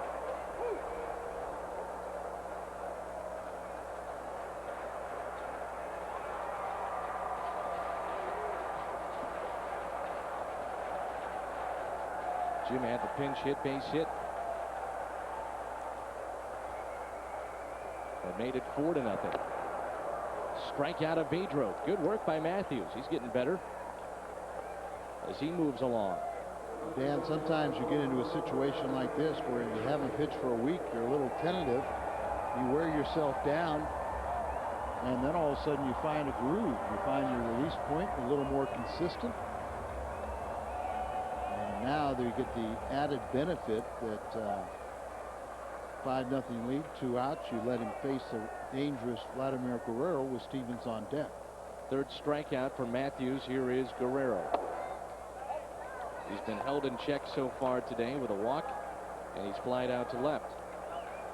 I made the comment last night, but a year ago, Cardinal pitchers kept Guerrero to a sub-200 average.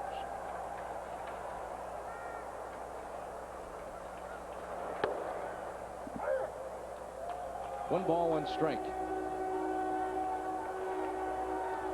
In the 6th inning, the Cardinals will have Morero, the pitcher spot, and then Vina. Hackman throwing in the bullpen.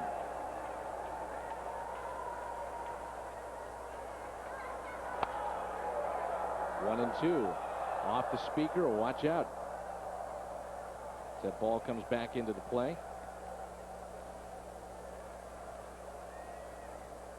This will be pitch number 48 coming from Matthews. Crudell, as we mentioned before, 35 pitches in his 2 innings.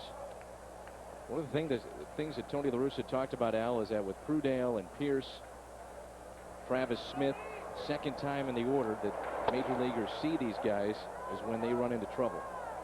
So he can get a quality inning or 2, but that might be it. And you're talking about young guys that, you know, are not as sharp as they're going to be in, say, another month's time. Guerrero hits a bullet into left, but Pujols is there. Boy, he scorched that. But Mike Matthews, a good 3 innings, 3 strikeouts. 5-0 St. Louis. This portion of Cardinal Baseball on WB11 is brought to you by Jack in the Box, where we don't make it till you order it, and by Grub Control. Olympic Stadium in Montreal. Yoshi in his second inning of work. And it's 5-0 St. Louis. 7 hits for the Cardinals today. And this is Eli Marrero. Walked back in the 4th and popped out to second to Vidro in the 2nd. Getting .345. Struggling a bit as of late. 20 hits on the year. Go for his last 12.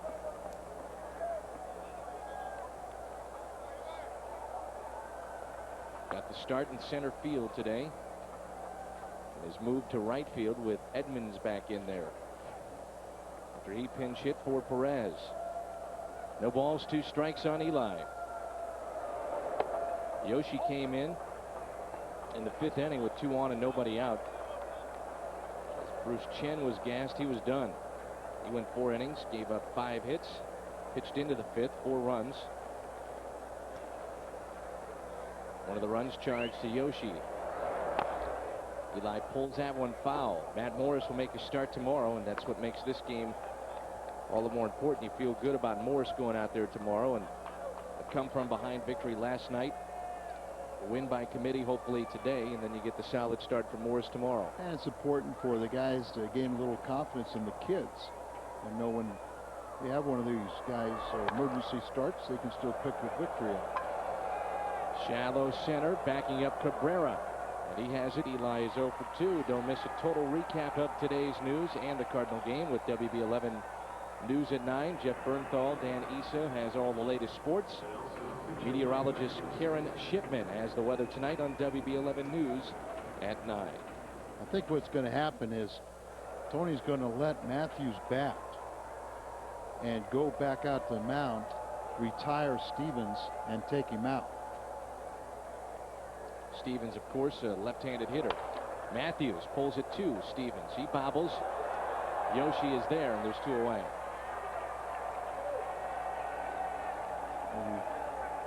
Carrying the extra pitchers, you only have 4 extra men. You've already used 1, Edmonds, to pinch hit for Perez, so you don't want to be going through that bench and then find the Expos mount a comeback and you don't run out of pinch hitters. Well, the Cardinals roster includes 12 pitchers, 3 catchers, 6 infielders, 4 outfielders. There are 5 first-time Cardinals in Isringhausen, Travis Smith, Crudale, Josh Pierce, and Tino on the roster. And 14 of the 25 players were on the Cards opening day roster last season. Some changes for Tony La Russa after winning his 2nd consecutive postseason berth. 3 of the 6 years he's been at the helm, Cardinals have gone to postseason play. This is number 7. That's a line out to the shortstop, Cabrera. Vigna on the day is 1 for 3. The Redbirds lead it after 5.5 by the score, 5-0.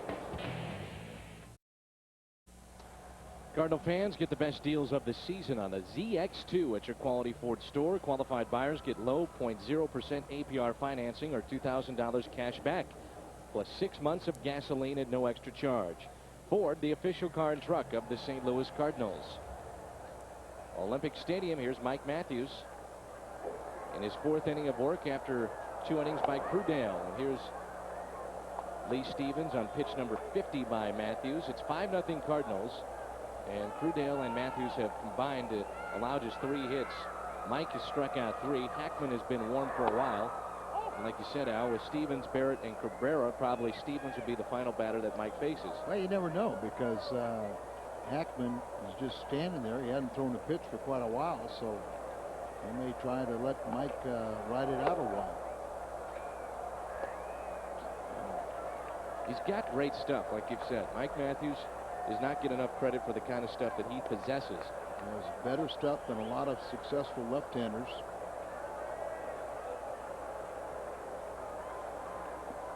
He's only 28.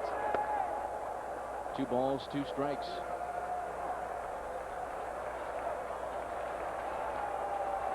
Mike sometimes is his worst enemy just by not presenting the most aggressive attitude on the mound. That good stuff. Make the hitter believe it by acting confident out there. Swing and a miss. He got him. And a strikeout for Matthews, as they'll make sure and do it officially and throw down to Tino after bouncing the dirt. 4 strikeouts. And he's allowed just 1 hit. He walked 3, but he hasn't walked anybody as he's retired 6 in a row. You know, you're right. He has gotten sharper, and it looks like more confident as this game has moved forward, and did not possess that early on in this 3rd inning that he worked in, his 1st inning of work. Sometimes you can go out there and you can retire a lot of hitters just by you acting, not macho, but just acting aggressively out there. 1 ball, 1 strike. This is Barrett hitting .381 today. He is singled and popped out to Tino at first with 1st and 2nd on to strand a couple of runners back in the 3rd. Rips that towards 3rd. Polanco couldn't come up with it. That should be Polanco's 3rd error of the year. He made 4 all last season. I wonder if he was worried about that seam. You don't have like the old seams where you had about a 4 inches double seam where they had almost like pits. You just now have the carpet, and then you have the dirt. But he was kind of very cautious on that ball and looked like he didn't get a glove on it. Looked like it went off his right knee. Just got a little piece of it. That's it. So E5 and just the 3rd error for Polanco. Woo, watch out. Almost got Rodriguez on deck. Here's Cabrera, the shortstop.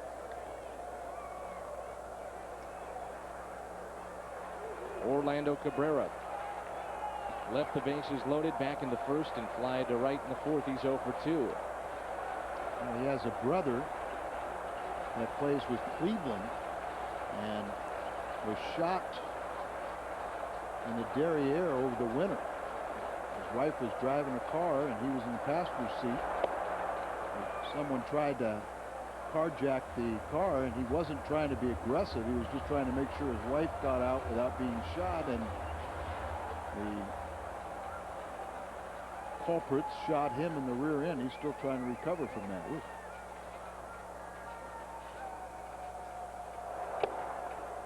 This is outside. 2 balls and a strike with 1 out and a 5-0 lead here in the 6th.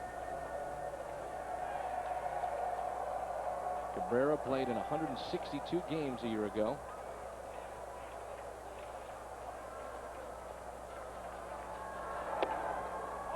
Three and 1. Mike wanted the call, didn't get it. Ackman still not throwing. Now it looks like he's going to begin. He's been up for the last 3 innings, including this one. Well, you can see why he would. You got Rodriguez, a left-hander, but if they chose to pinch hit, which I doubt they would because Rodriguez has power.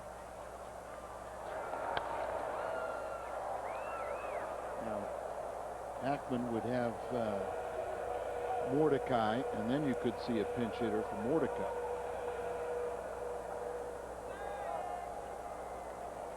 Cabrera hitting .270. As Al told you, drove in 96 runs. They split the year between being leadoff, cleanup, and number 5 in their order. For his efforts, he was voted the club's MVP, beating out Vladimir. That's ball 4, and Cabrera, last year's MVP for the Expos, will take 1st. And Barrett moves up to 2nd. Our Sun Trip trivia question: who stopped Keith Hernandez's streak of 11 Gold Gloves in 1989? That might be a clue right there. It is a clue. Andres Galarraga, the big cat with Montreal back in 1989. Our Sun Trip trivia question. Dave Duncan going to come out and talk to Mike and slow him down a little bit, see how he's doing. And I would have to say this is his last battle. T.J. Tucker begins to throw for the Expos in their bullpen. Rodriguez has had a rough start, 1 for 16 on the year. He'll face Matthews with 2 on and 1 out. He walked last time, and that was against Matthews. Mike has struck out 4 and he's walked 4. The error looms large. That was the error by Polanco that allowed Barrett to reach. And it's 1st and 2nd. Woo. Big cut by Henry Rodriguez.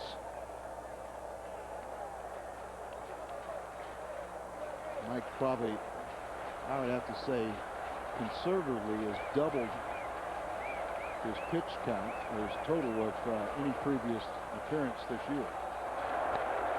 Henry is 0 for 1. That's 65 pitches now for Mike.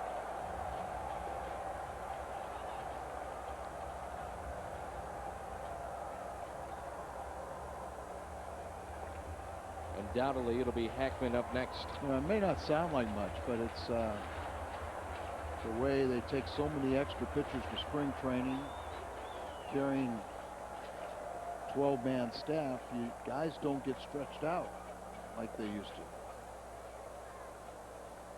The 0-2. Got him. Big strikeout for Mike Matthews, and that's number 5 and his 2nd this inning. Fastball and a couple breaking balls, and he gets a dangerous hitter. Tony La Russa will trot out. That'll be it for Mike. He did his job. Nice going, Mike. Try combing your hair tomorrow. And Tino Martinez comes over and pats Mike on the back and says, way to go. Great work out of the bullpen for Mike Matthews. 3 2/3, and Hackman will come in and get the final out here in the bottom of the 6th. 2 on, and Mike Mordecai due up for the Expos. 5-0 Redbirds. Good work by Mike Matthews. He walked 4 but struck out 5 in his 3 2/3, and Hackman would like to shut the door here in the 6th inning and hold the Expos at bay. It's 5-0 St. Louis, and Luther Hackman is coming off a very good year in 2001 in which he appeared and pitched in 35 games, allowed just 1 of 20 inherited runners to score, and here he'll inherit 2. It'll be 1st and 2nd with 2 outs, and Mike Mordecai will hit for the Expos. He'll pinch hit for Brad Wilkerson, who played left and leads the league in outfield assists. Very good defensive player. So Mordecai will be pinch hit for by Brad Wilkerson.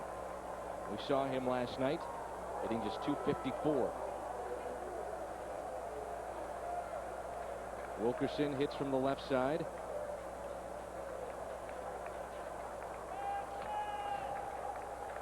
T.J. Tucker has been throwing for the Expos. If it gets to that point, they'll pinch hit for Yoshi, who's on deck. Chris Truby standing in the on-deck circle. Yoshi's spot. 1-0 pitch by Hackman. Fouled back. Luther, another relatively young pitcher with very good stuff. Just lacks the experience to take him to the next level.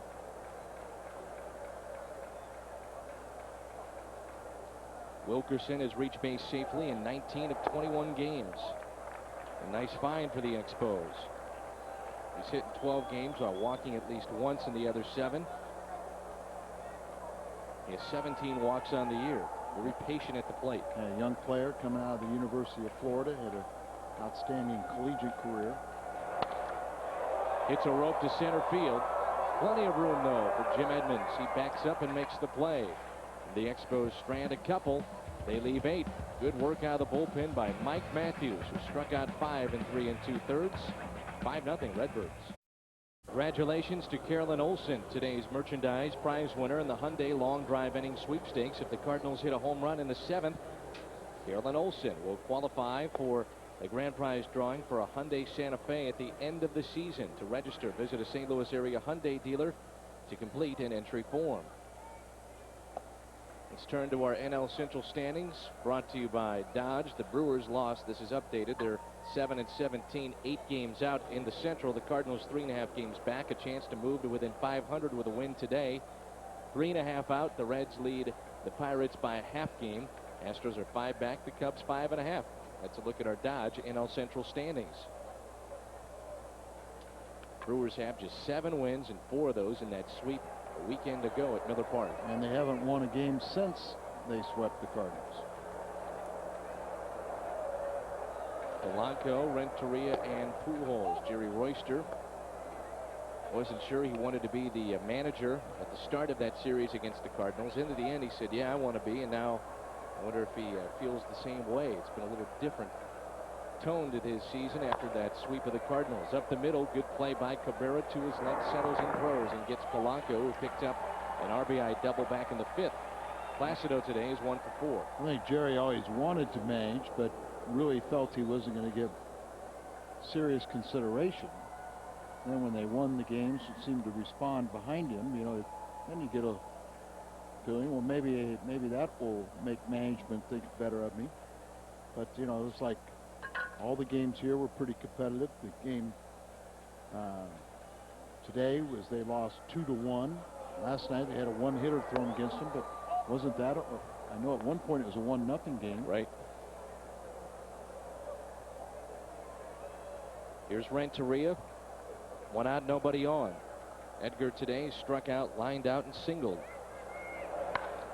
Takes that one the other way. Guerrero on the run, slicing. That's a foul ball. 1 ball, 1 strike on Renteria. Cardinal fans, this Friday when the Cardinals play the Braves, it's the Shane Company Mousepad Night. The first 25,000 fans ages 16 and over with a paid admission receive a Cardinals mousepad courtesy of the Shane Company. Again, that is this Friday at Busch Stadium. 421-3060 or log on to stlcardinals.com when the Braves come to town to battle the Redbirds. We have such a good crew up here in Montreal. We got Jerry up here in the booth, but all right, we got our cameraman extraordinaire, Mouse. He's up there getting all excited about how popular he is in St. Louis for that mouse pad giveaway. Steve Klein He'll autograph. hat. He'll autograph. Yeah, he's wearing one of the Steve Klein hats. You know. And we get our last look at Audrey Klein. Mama's going to take her downstairs.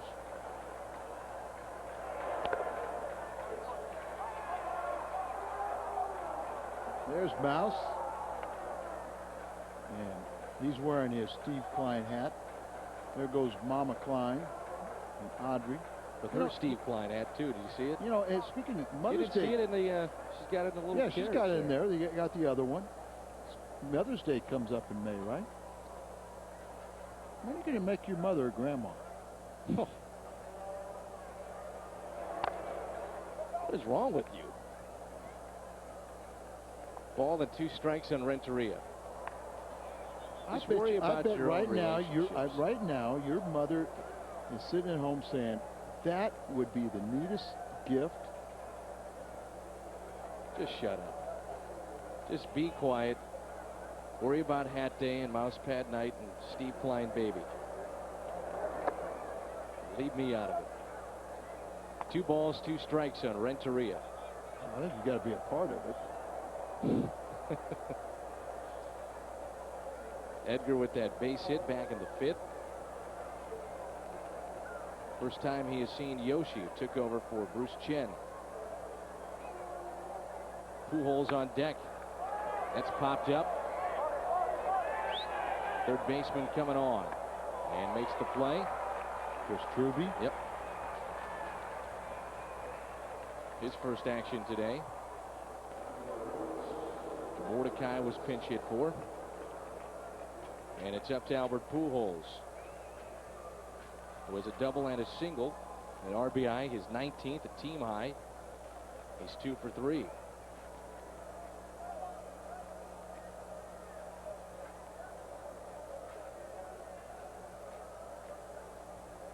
Pujols also 22 runs scored. That's tops on the club. First pitch is grounded foul near the Cardinal dugout. Cardinals have used 3 pitchers today. Mike Crudale, 2 scoreless. Mike Matthews, 3 2/3, and he struck out 5. And Luther Hackman came in with 2 on, 2 out, and 6, and got out of the inning. Here's the 0-1. Breaking ball, 0-2 on Albert. Jim Edmonds is on deck.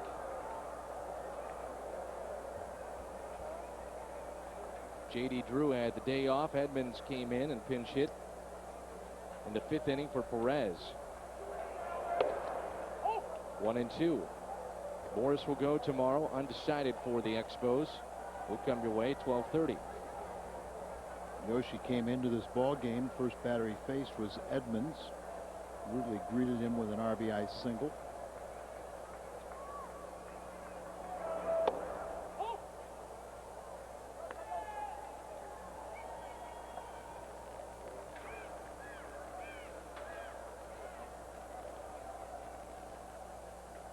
Two and 2 the count with 2 outs.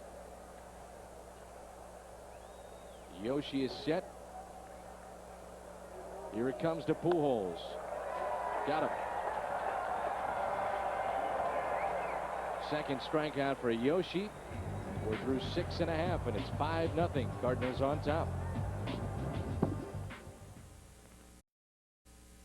If you would like to win Cardinal tickets and participate in the Southwest Airlines Family of the Game promotion during the Cardinals home game, here's your chance. Send your name, address, and phone number to Southwest Airlines Family of the Game, Post Office Box 771192, St. Louis, Missouri 63177. Good luck. How about the Montreal Canadiens? It's the loudest this crowd has been all season long. They put it up on the big scoreboard. The Canadiens beat the Bruins 2-1 this afternoon. Now they'll all be rushing down here to Olympic Stadium to get the final innings of this one. 5-0 Cardinals here in the 7th. Where's that series stand? I believe 3-2 in favor of Les Habitants. Canadians, huh? Right. Les Habitants. Canadians were the number 8 seed. The Bruins the number 1 seed in the Eastern Conference. They won their final 7 games to get into the playoffs. Mateo a drive down the right field line, but that's foul against Luther Hackman, his 2nd inning of work. How long does Hackman go? Cardinals stretched out Mike Matthews. Ideally, he finishes the game. Wouldn't that be nice? That's pop foul. Polanco will give it a look near the Cardinal dugout. Now to play. That could be just 3 1/3 innings of work. That would be the best scenario. And we have a well-rested bullpen to protect Morris tomorrow, and an off day. 6 games for the Marlins and the Atlanta Braves, and then we're back out on the road. First visit to Wrigley. Go gobble up those tickets. Come see these guys. They're battling hard. Mateo is 0 for 2 on the year. 1 ball and 2 strikes. He came into last night's ball game as a pinch runner. Now, this guy is speed. He had 12 triples last year, and the last 2 years he's won stolen base crowns in the minor leagues. Good play by Mike DeFelice. This copyrighted telecast is presented by the authority of the Cardinals and may not be reproduced or retransmitted in any form. The accounts and descriptions of the game may not be disseminated without the express written consent of the St. Louis Cardinals. Good play by Mike DeFelice. It really was. Little swinging bunt for a guy with great speed. Look at him pounce out there, picks it up in one hand, took his paw around it, but then he in exchange let it roll out to his fingertips so he could throw a strike to first. Scott Stewart is throwing in the Expos bullpen. No action in the Cardinals bullpen. It's up to Hackman here in the 7th inning. And the Cardinals leading 5-0. Here's Bergeron, their leadoff man. Has 8 stolen bases on the year. Hitting 188. He didn't even have a hit in the series before us when they played Montreal or played Milwaukee. And Stole the base, scored a couple runs. I remember him 2 years ago being a much better hitter than what we've seen so far. You agree? I think it's an interesting statement because you say much better hitter, probably better results, but the league didn't know him and didn't really have a book on him. I think what he has done the most to maximize his abilities, because he's gotten on base, got that good on base percentage, and then he gets on base, he has a nose for finding home plate. It's 15 in a row without a hit. And if you would have told Tony La Russa with 2 outs in the 7th, your staff would have given out just 3 hits, he would have had a big smile on his face. He's got to be happy and pleased with what's taken place here today. No, but he'll be greedy. He wants 9 shutout innings from his bullpen. You know, there's been a few times the bullpen has allowed leads to slip away, but a lot more times where they have been almost perfect. I can think of one game they went 8 shutout innings. On 2 occasions, 7 shutout innings. And you get into a little bit of a natural rivalry with your teammates. He puts up a 0, you want to match it. 0-2 on the switch hitting Vidro. He is 1 for 3 today with a single back in the 1st to extend his hit streak. 13 games now. Hit into a double play and also struck out. Leads a team in doubles with 10. Are the top producers in that category year in and year out. The doubles for Vidro. Line drive hitter. You hit it into the gap at this place, it's going to roll.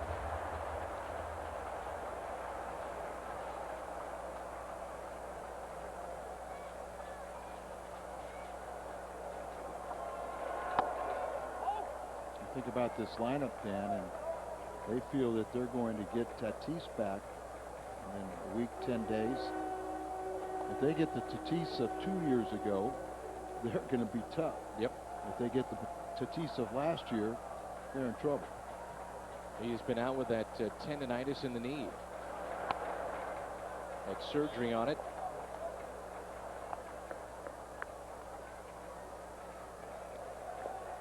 What a trade that turned out to be for Walt Giacotti. Getting a guy like Klein, Hermanson. Productive year from Dustin a year ago to get into postseason play, and now they pick up a great prospect from the Red Sox. In that trade with Dustin involved, it's in the dirt, and it's a full count. And Tatis just has not panned out. Many feel he became lazy, overweight with the Cardinals. He suffered that torn hamstring in Philadelphia a couple of years ago and never was the same player since. Full count on Vidro. Yeah, I guess it was really 3 years ago was when he had the great year. They gave him a multi-year contract. And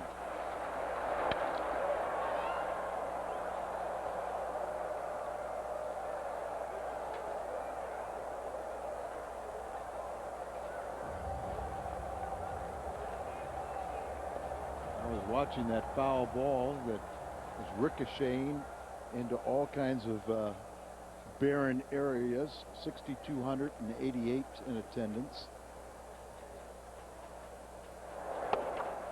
And a strikeout. Vidro, second time he has struck out here today. How about the work out of the bullpen for Tony La Russa? Shutout baseball. It's 5-0 Birds.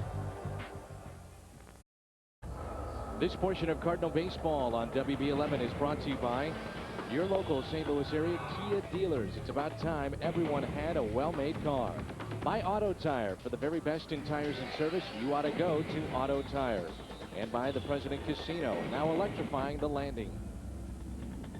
Vidro, who struck out twice in this game 2 consecutive times, did not like that called third strike, and he was tossed by our home plate umpire. And that umpire is Alfonso Marquez, first Mexican-born umpire ever in the major leagues. He's also in the Mexican Baseball Hall of Fame. It also was appropriate because Mateo had batted this inning, so you had a second baseman to replace Vidro. If you would go back to that pitch, it was a good pitch, and the first thing that you saw was DeFelice going to the dugout. I mean, so that pretty much told you what the Cardinals felt about it. Here is Scott Stewart. He pitched in yesterday's game. Here, look at this. Now watch DeFelice. Came inside, ball going to tail ever so slightly back into the strike zone, and watch DeFelice immediately turn. He didn't have to wait. So you saw what he thought about the pitch. He knew it was strike 3. Stewart against Edmonds, high and tight. Jim hits the deck. Edmonds has a base hit coming off the bench here today, and an RBI as well. Starting to lean into it, and the pitch is up there. Stewart, the third pitcher used by Frank Robinson, one of the game's all-time best players. MVP in both leagues. In the top 5 on the all-time home run list. Here is Stewart, as Al told you last night, similar to the role that Steve Klein plays with the Cardinals. Kind of that lefty specialist.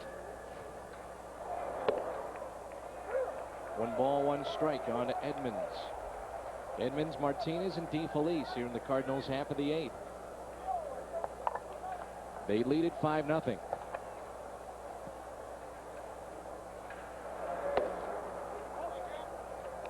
Yoshi is done now in this game. He came in the 5th with 2 on and nobody out. With 3 innings, gave up a run, a couple of hits, struck out 2.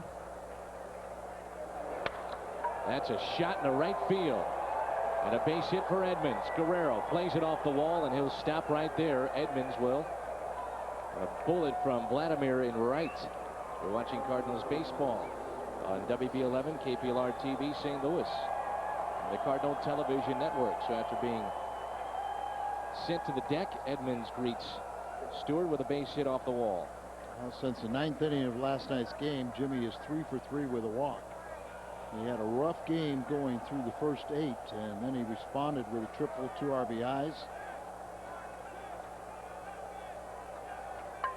Here's Tino, 0 for 2 with a walk, hit into a double play with first and third, and nobody out. Average back under 200. He's at 197. Just teasing. Just teasing. You see anything mechanically wrong with his swing to start this year? Pounds that into the turf. That might be another double play. Mateo. They just get the lead man. Edmonds at second. Tino safe at first. 1 out. Tino doesn't have a real quick bat like an Edmonds or a J.D. Drew. And see a little mix-up between the second baseman. Looked like he was going to let the shortstop take it, even though it was on his side of the bag. But I think what Tino is trying to do a little bit is, you watch his bat, and it probably is having a little trouble doing it in game conditions, but he's trying to flatten it out a little bit. DeFelice right at the first baseman Stevens. He trapped it. That's 1. Back to first. He dropped it. See, it's a tough running. Yeah, Tino was out, and then that was the only out they never made the initial call of whether or not he trapped it or picked it up. And DeFelice and Stevens talking that one over. Not play there to end the Cardinals' half of the 8th. 5-0 Redbirds. Ford Focus now with $1,500 cash back or 0.0% APR financing plus 6 months of gasoline at no extra charge. Focus only at your Quality Ford store. It's the home of the official cars and trucks of the St. Louis Cardinals. Cardinal Baseball is a production of Bud Sports and an exclusive presentation of Fox Sports Net. Tom Mee has been our producer, Kent Samuel our director, Lindsay Polite, Doug Stanton with us, and our Bud Sports crew and our great crew here in Montreal.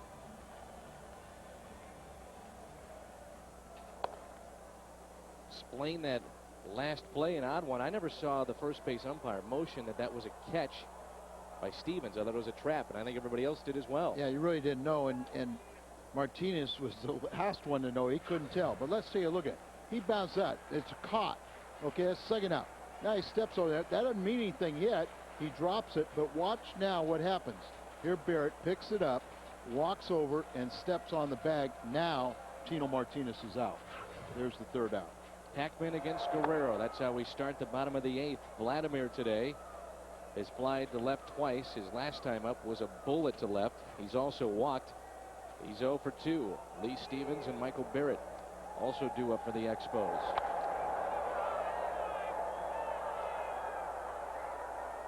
You haven't seen the 3-6, 3-2? Not recently, no. Oh, okay. It happens about once every 100 years. Yep. Unless you're in Montreal. Again, though, the first base umpire has got to make a motion that that's a catch. As Vladimir goes into right field. Long way to come for Eli, and out of play. Runs out of room. And that's one of those impossible running plays for the runner at first base. Right. There's just no way he can get back.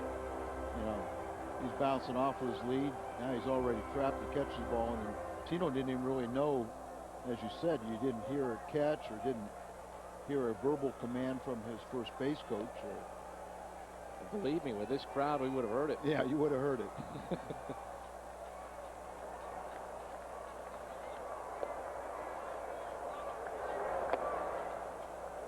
2-2 on Vladimir Guerrero. T.J. Tucker is back up and throwing for the Expos. Second time he has done that in their bullpen. Milwaukee has lost 2-1 against the Mets today. Rain between Cincinnati and San Francisco. That's back up the middle on a base hit. Also rain postponing L.A. and Chicago. First time Guerrero's been aboard today. Check that the second time. He also walked back in the third, first base hit. And that extends his hitting streak to 8 games. Vidro did extend his to 13 with a base hit in the first game before being thrown out. Brings in Lee Stevens. Heckman is the third pitcher used by Tony La Russa. And here we are in the 8th. Crudale to score this innings. Matthews 3 2/3. And Mike Timlin will just start his jaunt to the bullpen. Reaching for the rosin bag. Stepping to the mound in his first toss. You're into this game. I'm into this victory. This would be a nice one to get back to 500. Stevens digging in against Hackman. Fouls it back. 0-2.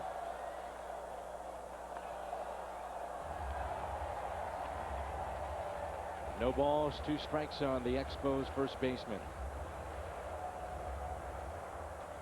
Want to remind you, Cardinals Care putting on a great event over at Mike Shannon's restaurant Thursday. Between 5 and 7, 421-1540. Celebrity waiters, Jason Isringhausen, Vina, Matthews, Klein. Shallow center, long way to come for Evans. He's there and has it. Well, Gary Durr, our technical director, has worked in the Big O since it opened up back in 1976. He's wondering and worried about this being the last of the Expos, last season. And what happens if the owners do not win that arbitration hearing about contraction? They're not allowed to contract. Then what do? Washington has been the only place that has been talked about with relocation with the Expos. But if you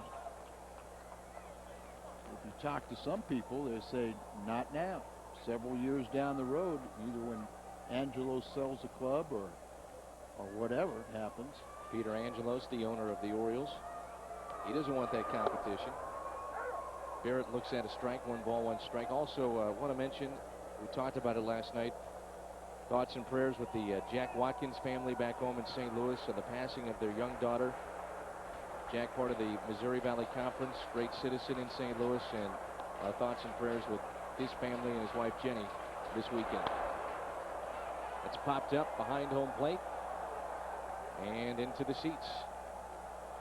Not only do you have to guess the correct attendance here, but name them all.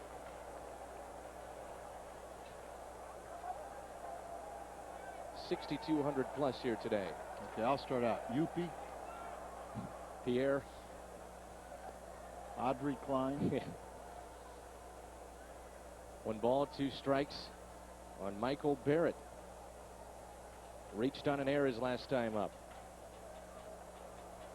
Cabrera on deck. Evens a count up at 2 balls and 2 strikes. It's going to be nice to be back home. Back in front of 40,000 at Busch Stadium in an atmosphere.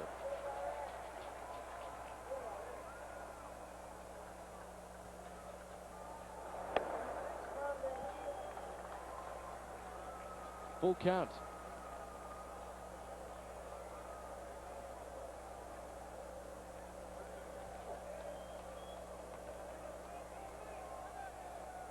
Barrett started his season 24 for 64, 375.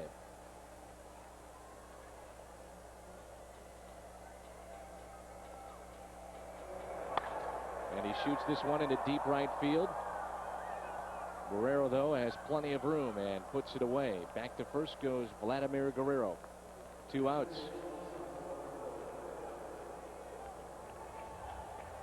And it's up to the shortstop, Cabrera, who is 0 for 2 with 2 flyouts. It's been a long road trip, hasn't it?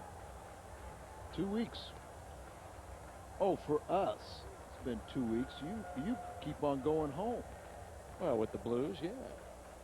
You keep on going home. The rest of us have toughened it out.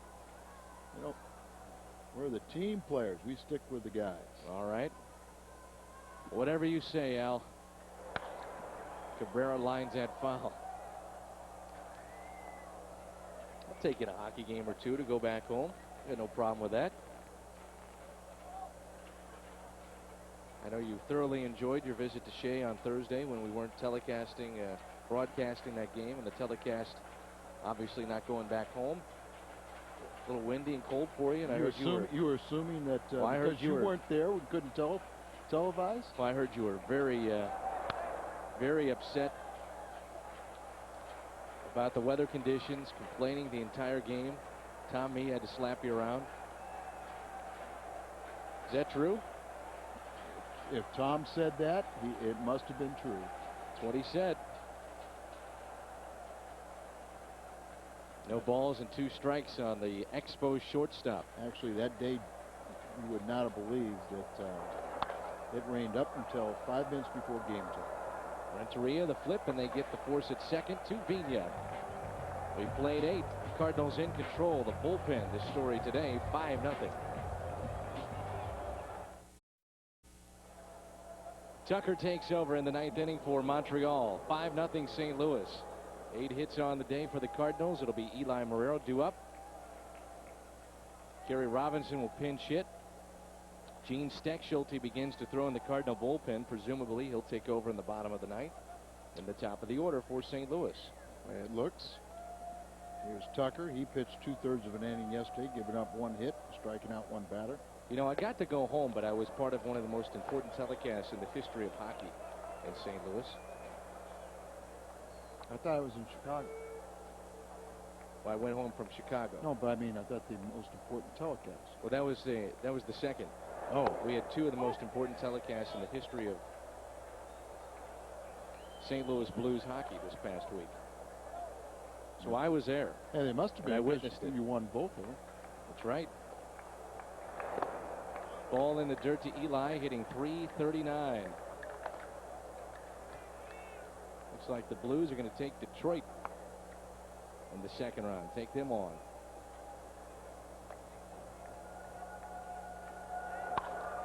Eli, a shallow fly ball into right field. Good play by Guerrero. He had a long way to go. You could hear him up here calling for the ball. You can hear a lot of things up here. Some you want to hear, some you don't. There's that long run, and he let his teammates know that he was going to be underneath it.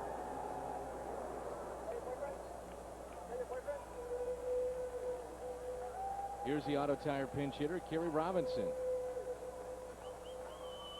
The Ninth inning, so Steck Schulte will take over. He'll be the fourth pitcher used by Tony La Russa. A chance at a shutout. Carey had the big hit last night, the RBI that won the game for St. Louis, and against Montreal, he's been outstanding, 7 for 9. We can probably expect to see him in the starting lineup tomorrow, said Tony La Russa. So you're going out on a limb, huh? Always put the disclaimer there. But Tony said that. 2-0.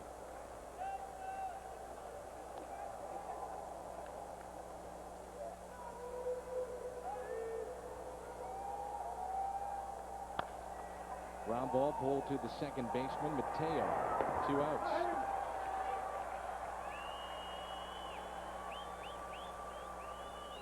Got to bring in Vigna.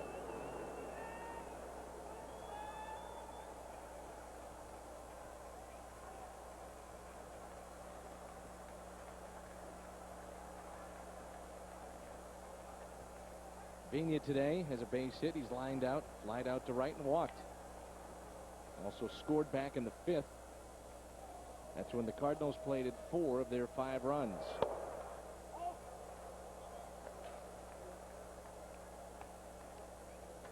Polanco on deck. Brought in Vigna with a double. Scored him from first.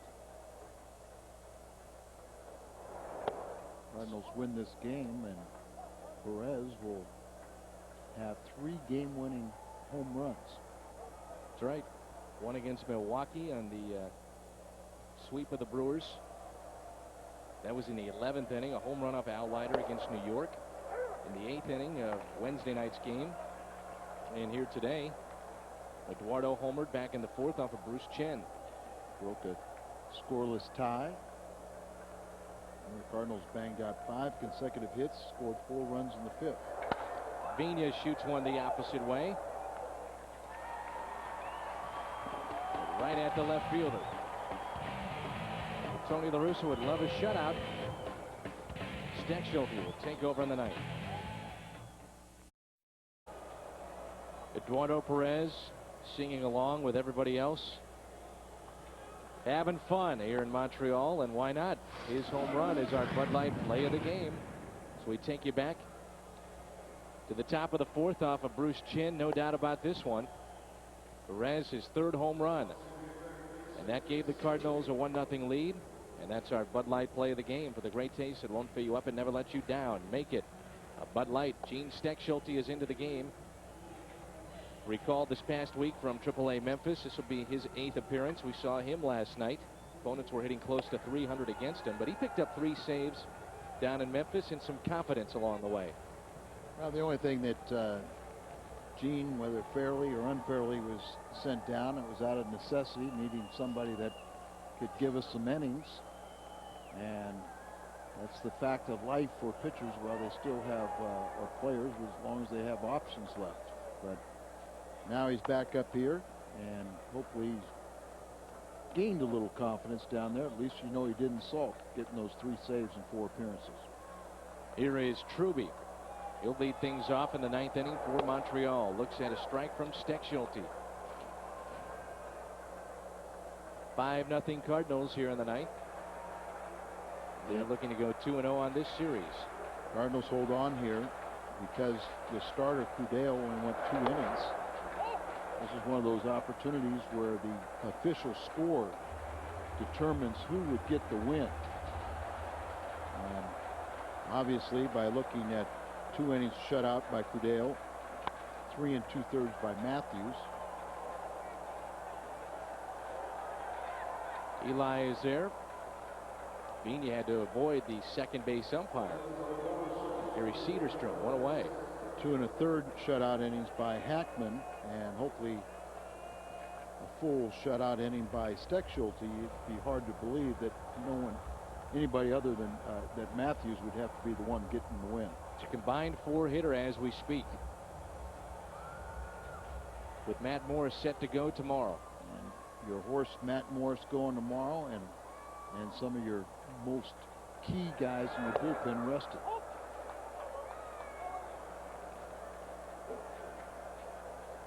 Wilkerson He's having his second plate appearance. He flew out to center field first time up.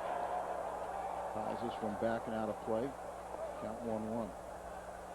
Great collegiate player out of the University of Florida. Interestingly enough, Dave Duncan was talking about the rule that you just mentioned. It's up to the discretion of the official score. He said if he didn't have to pitch 5 to get a win, it'd be a committee every time out. Yeah, that's what Dave and they even toyed with it out in Oakland, where they would have like 3 guys scheduled to go to start and finish a game, but it's unfair to the first guy because he never goes 5. Right.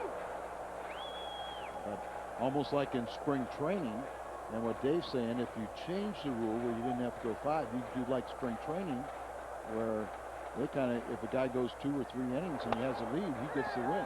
Wilkerson into left. There's Albert, 2 away, and the Cardinals 1 out away from a combined 4-hit shutout. Don't you get the idea that how important that win was last night? The offense was outstanding, just kept on pushing and pushing and getting leads, and ultimately they got the victory. But now you come out here, another total complete game team victory, where the bullpen's going to shut out for 9 innings. They've had 1 hit today in the last 22 batters. Had the timely hitting when you needed it, the home run by Perez, then 5 straight singles, padding the lead 4 more. Mateo up the middle. The 5th hit today for Montreal.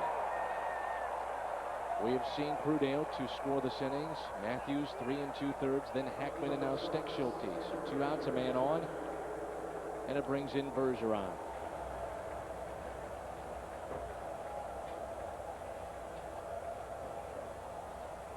Matt Morris, and then go back to St. Louis, enjoy the off day, get ready to take on the good young pitching of the Florida Marlins. None of those games will be on TV, so a good chance to go on down to the ballpark and watch Cardinal baseball at Busch. Well, that's where you and I will be. Yep. 1 ball, 1 strike to Bergeron, who has struck out his last 2 times up. He's also walked against Mike Matthews and fly to left. Hitting just 186.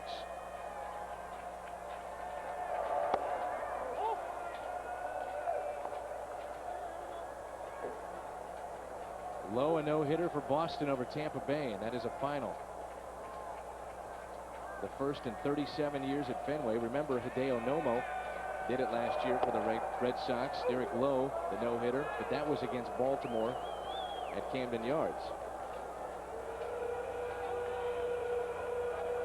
So Derek Lowe, a no-hitter for the Red Sox. 2 balls, 2 strikes on Bergeron, and he hangs in there. Mets have beaten Milwaukee 2-1. Rain between Cincinnati and San Francisco. It's 8-4 in that game and a delay. Chicago, LA has not gotten started. That's delayed. And we're expecting snow up here in Montreal tomorrow. Yep. 2-2 pitch. He got him. And the game ends with a strikeout of Bergeron. 5-hit shutout. 4 pitchers used for Tony La Russa. I think this was just an outstanding game that Tony and Dave Duncan were concerned about, but Perez got the game-winning home run in the 4th, added 4 more in the 5th. But what a job by the bullpen, and that really gives confidence to the offense, picks everybody up. This was a big pickup after an emotional game last night. The Cardinals are back to 500, 12-12. Prudale, Matthews, Hackman, Steckschulte, and a winner for St. Louis.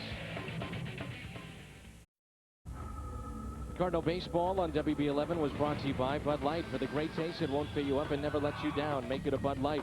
By Southwest Airlines, bringing people together with lower fares. By your local St. Louis Chrysler Jeep dealers, the official automotive sponsor of the Cardinals on WB11. And by Dobbs Tire and Auto Centers, St. Louis's #1 choice for tires and automotive service. The Big O in Montreal. The Cardinals have taken 2 straight. They win this one by the score of 5-0. A 5-hit shutout. 4 pitchers used by Tony La Russa. Cardinals banged out 8 hits. It got started with Eduardo Perez. His home run proves to be the game winner. 4 runs scored in the 5th, and the Cardinals won the game 5-0. Join us tomorrow, our next telecast at 12:30 here on WB11 and the Cardinal Television Network. Matt Morris and the Redbirds will look for the sweep. For Al Rabowski and our Bud Sports crew, I'm Dan McLaughlin saying so long. North of the border in Montreal. We'll see you tomorrow.